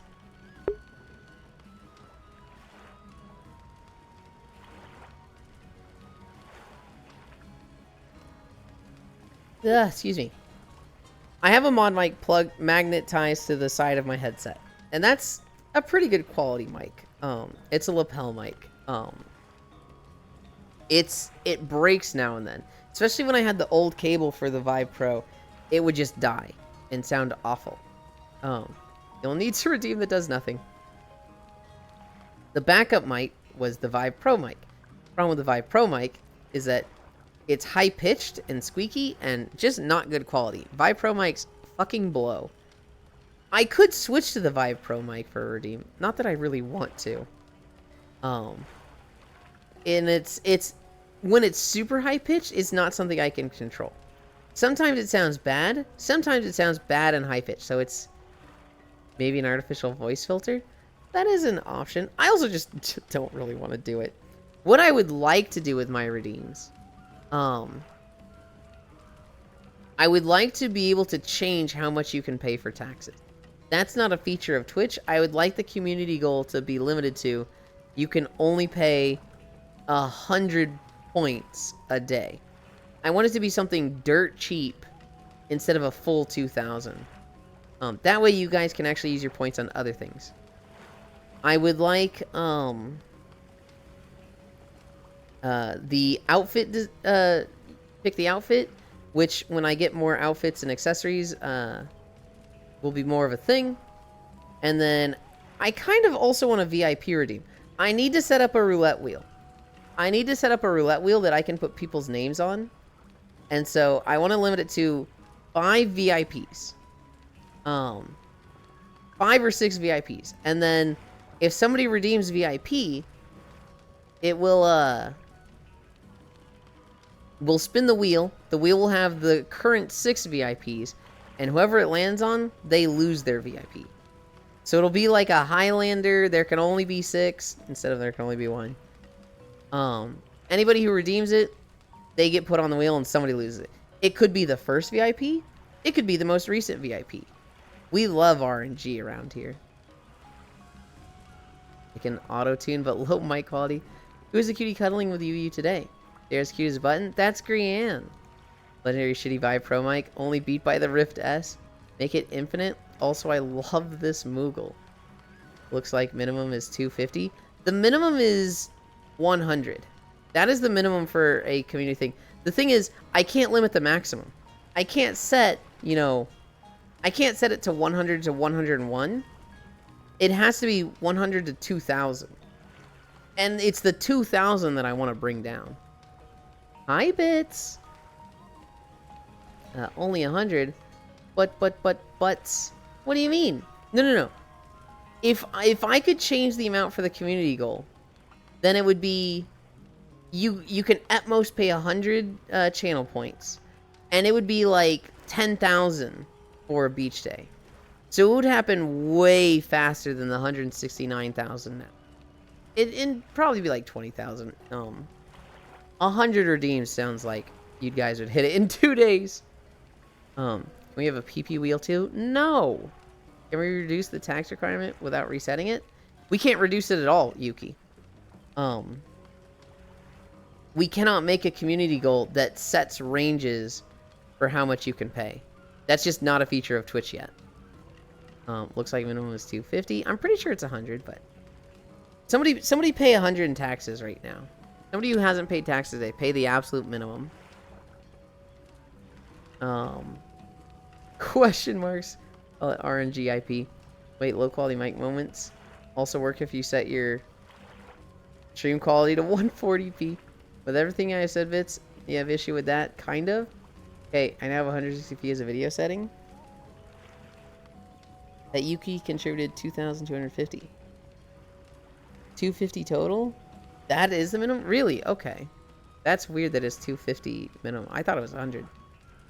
If I had my way, it would be 100 minimum and maximum. It would just be a set 100. And we'd have a goal of like 20,000 to pay off taxes. But you know, they haven't implemented that yet. I don't know if they ever will. It sure would be nice. When you make a community goal, it gives you an example of like, you can pay 250 to 2,000, and I'm like, great, let me change it, and I just can't. Oh, it's time. It's time. Yeah. Coil's gonna start in like 30-ish minutes. That gives me plenty of time to shower, update my mods for repo, and eat. I'm gonna eat spaghetti. I'm gonna eat a protein bar and a glass of chocolate milk. But I'm going to send you to Koyo. Pins in 3.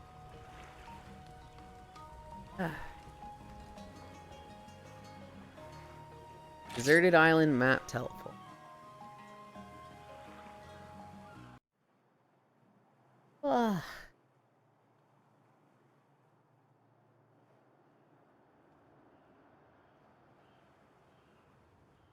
I like this. I love Monster Hunter Try, guys. Behavior. Look at me. Not really much music, but anchor. Okay. Thank you everybody for keeping me company. I'm actually not going to bed yet. It is not nap time because it's Wednesday. We've got a repo day today. Thank you for doing the socials. Bye Ewan, bye chat. Thanks for stream. Thank you for streams. I was late, but it was nice to see you all. You weren't late at all. We are typing in slash raid Ico. We're gonna be playing repo with them. You're gonna see some other people, some other regulars from chat, like Lego Kyle and Error. I think Error will be. You're also gonna see Rose Duelist. She drew the fan art of me recently. It's in the fan art channel on the Discord. God, she's so nice. But yeah. We're gonna go play repo. Thank you for keeping me company. 5 miles. Thank you, Axel, who's asleep. That's everything. Tales of Vesperia tomorrow. I love you. Bye. The raid does not go through for me. I'ma try a flip.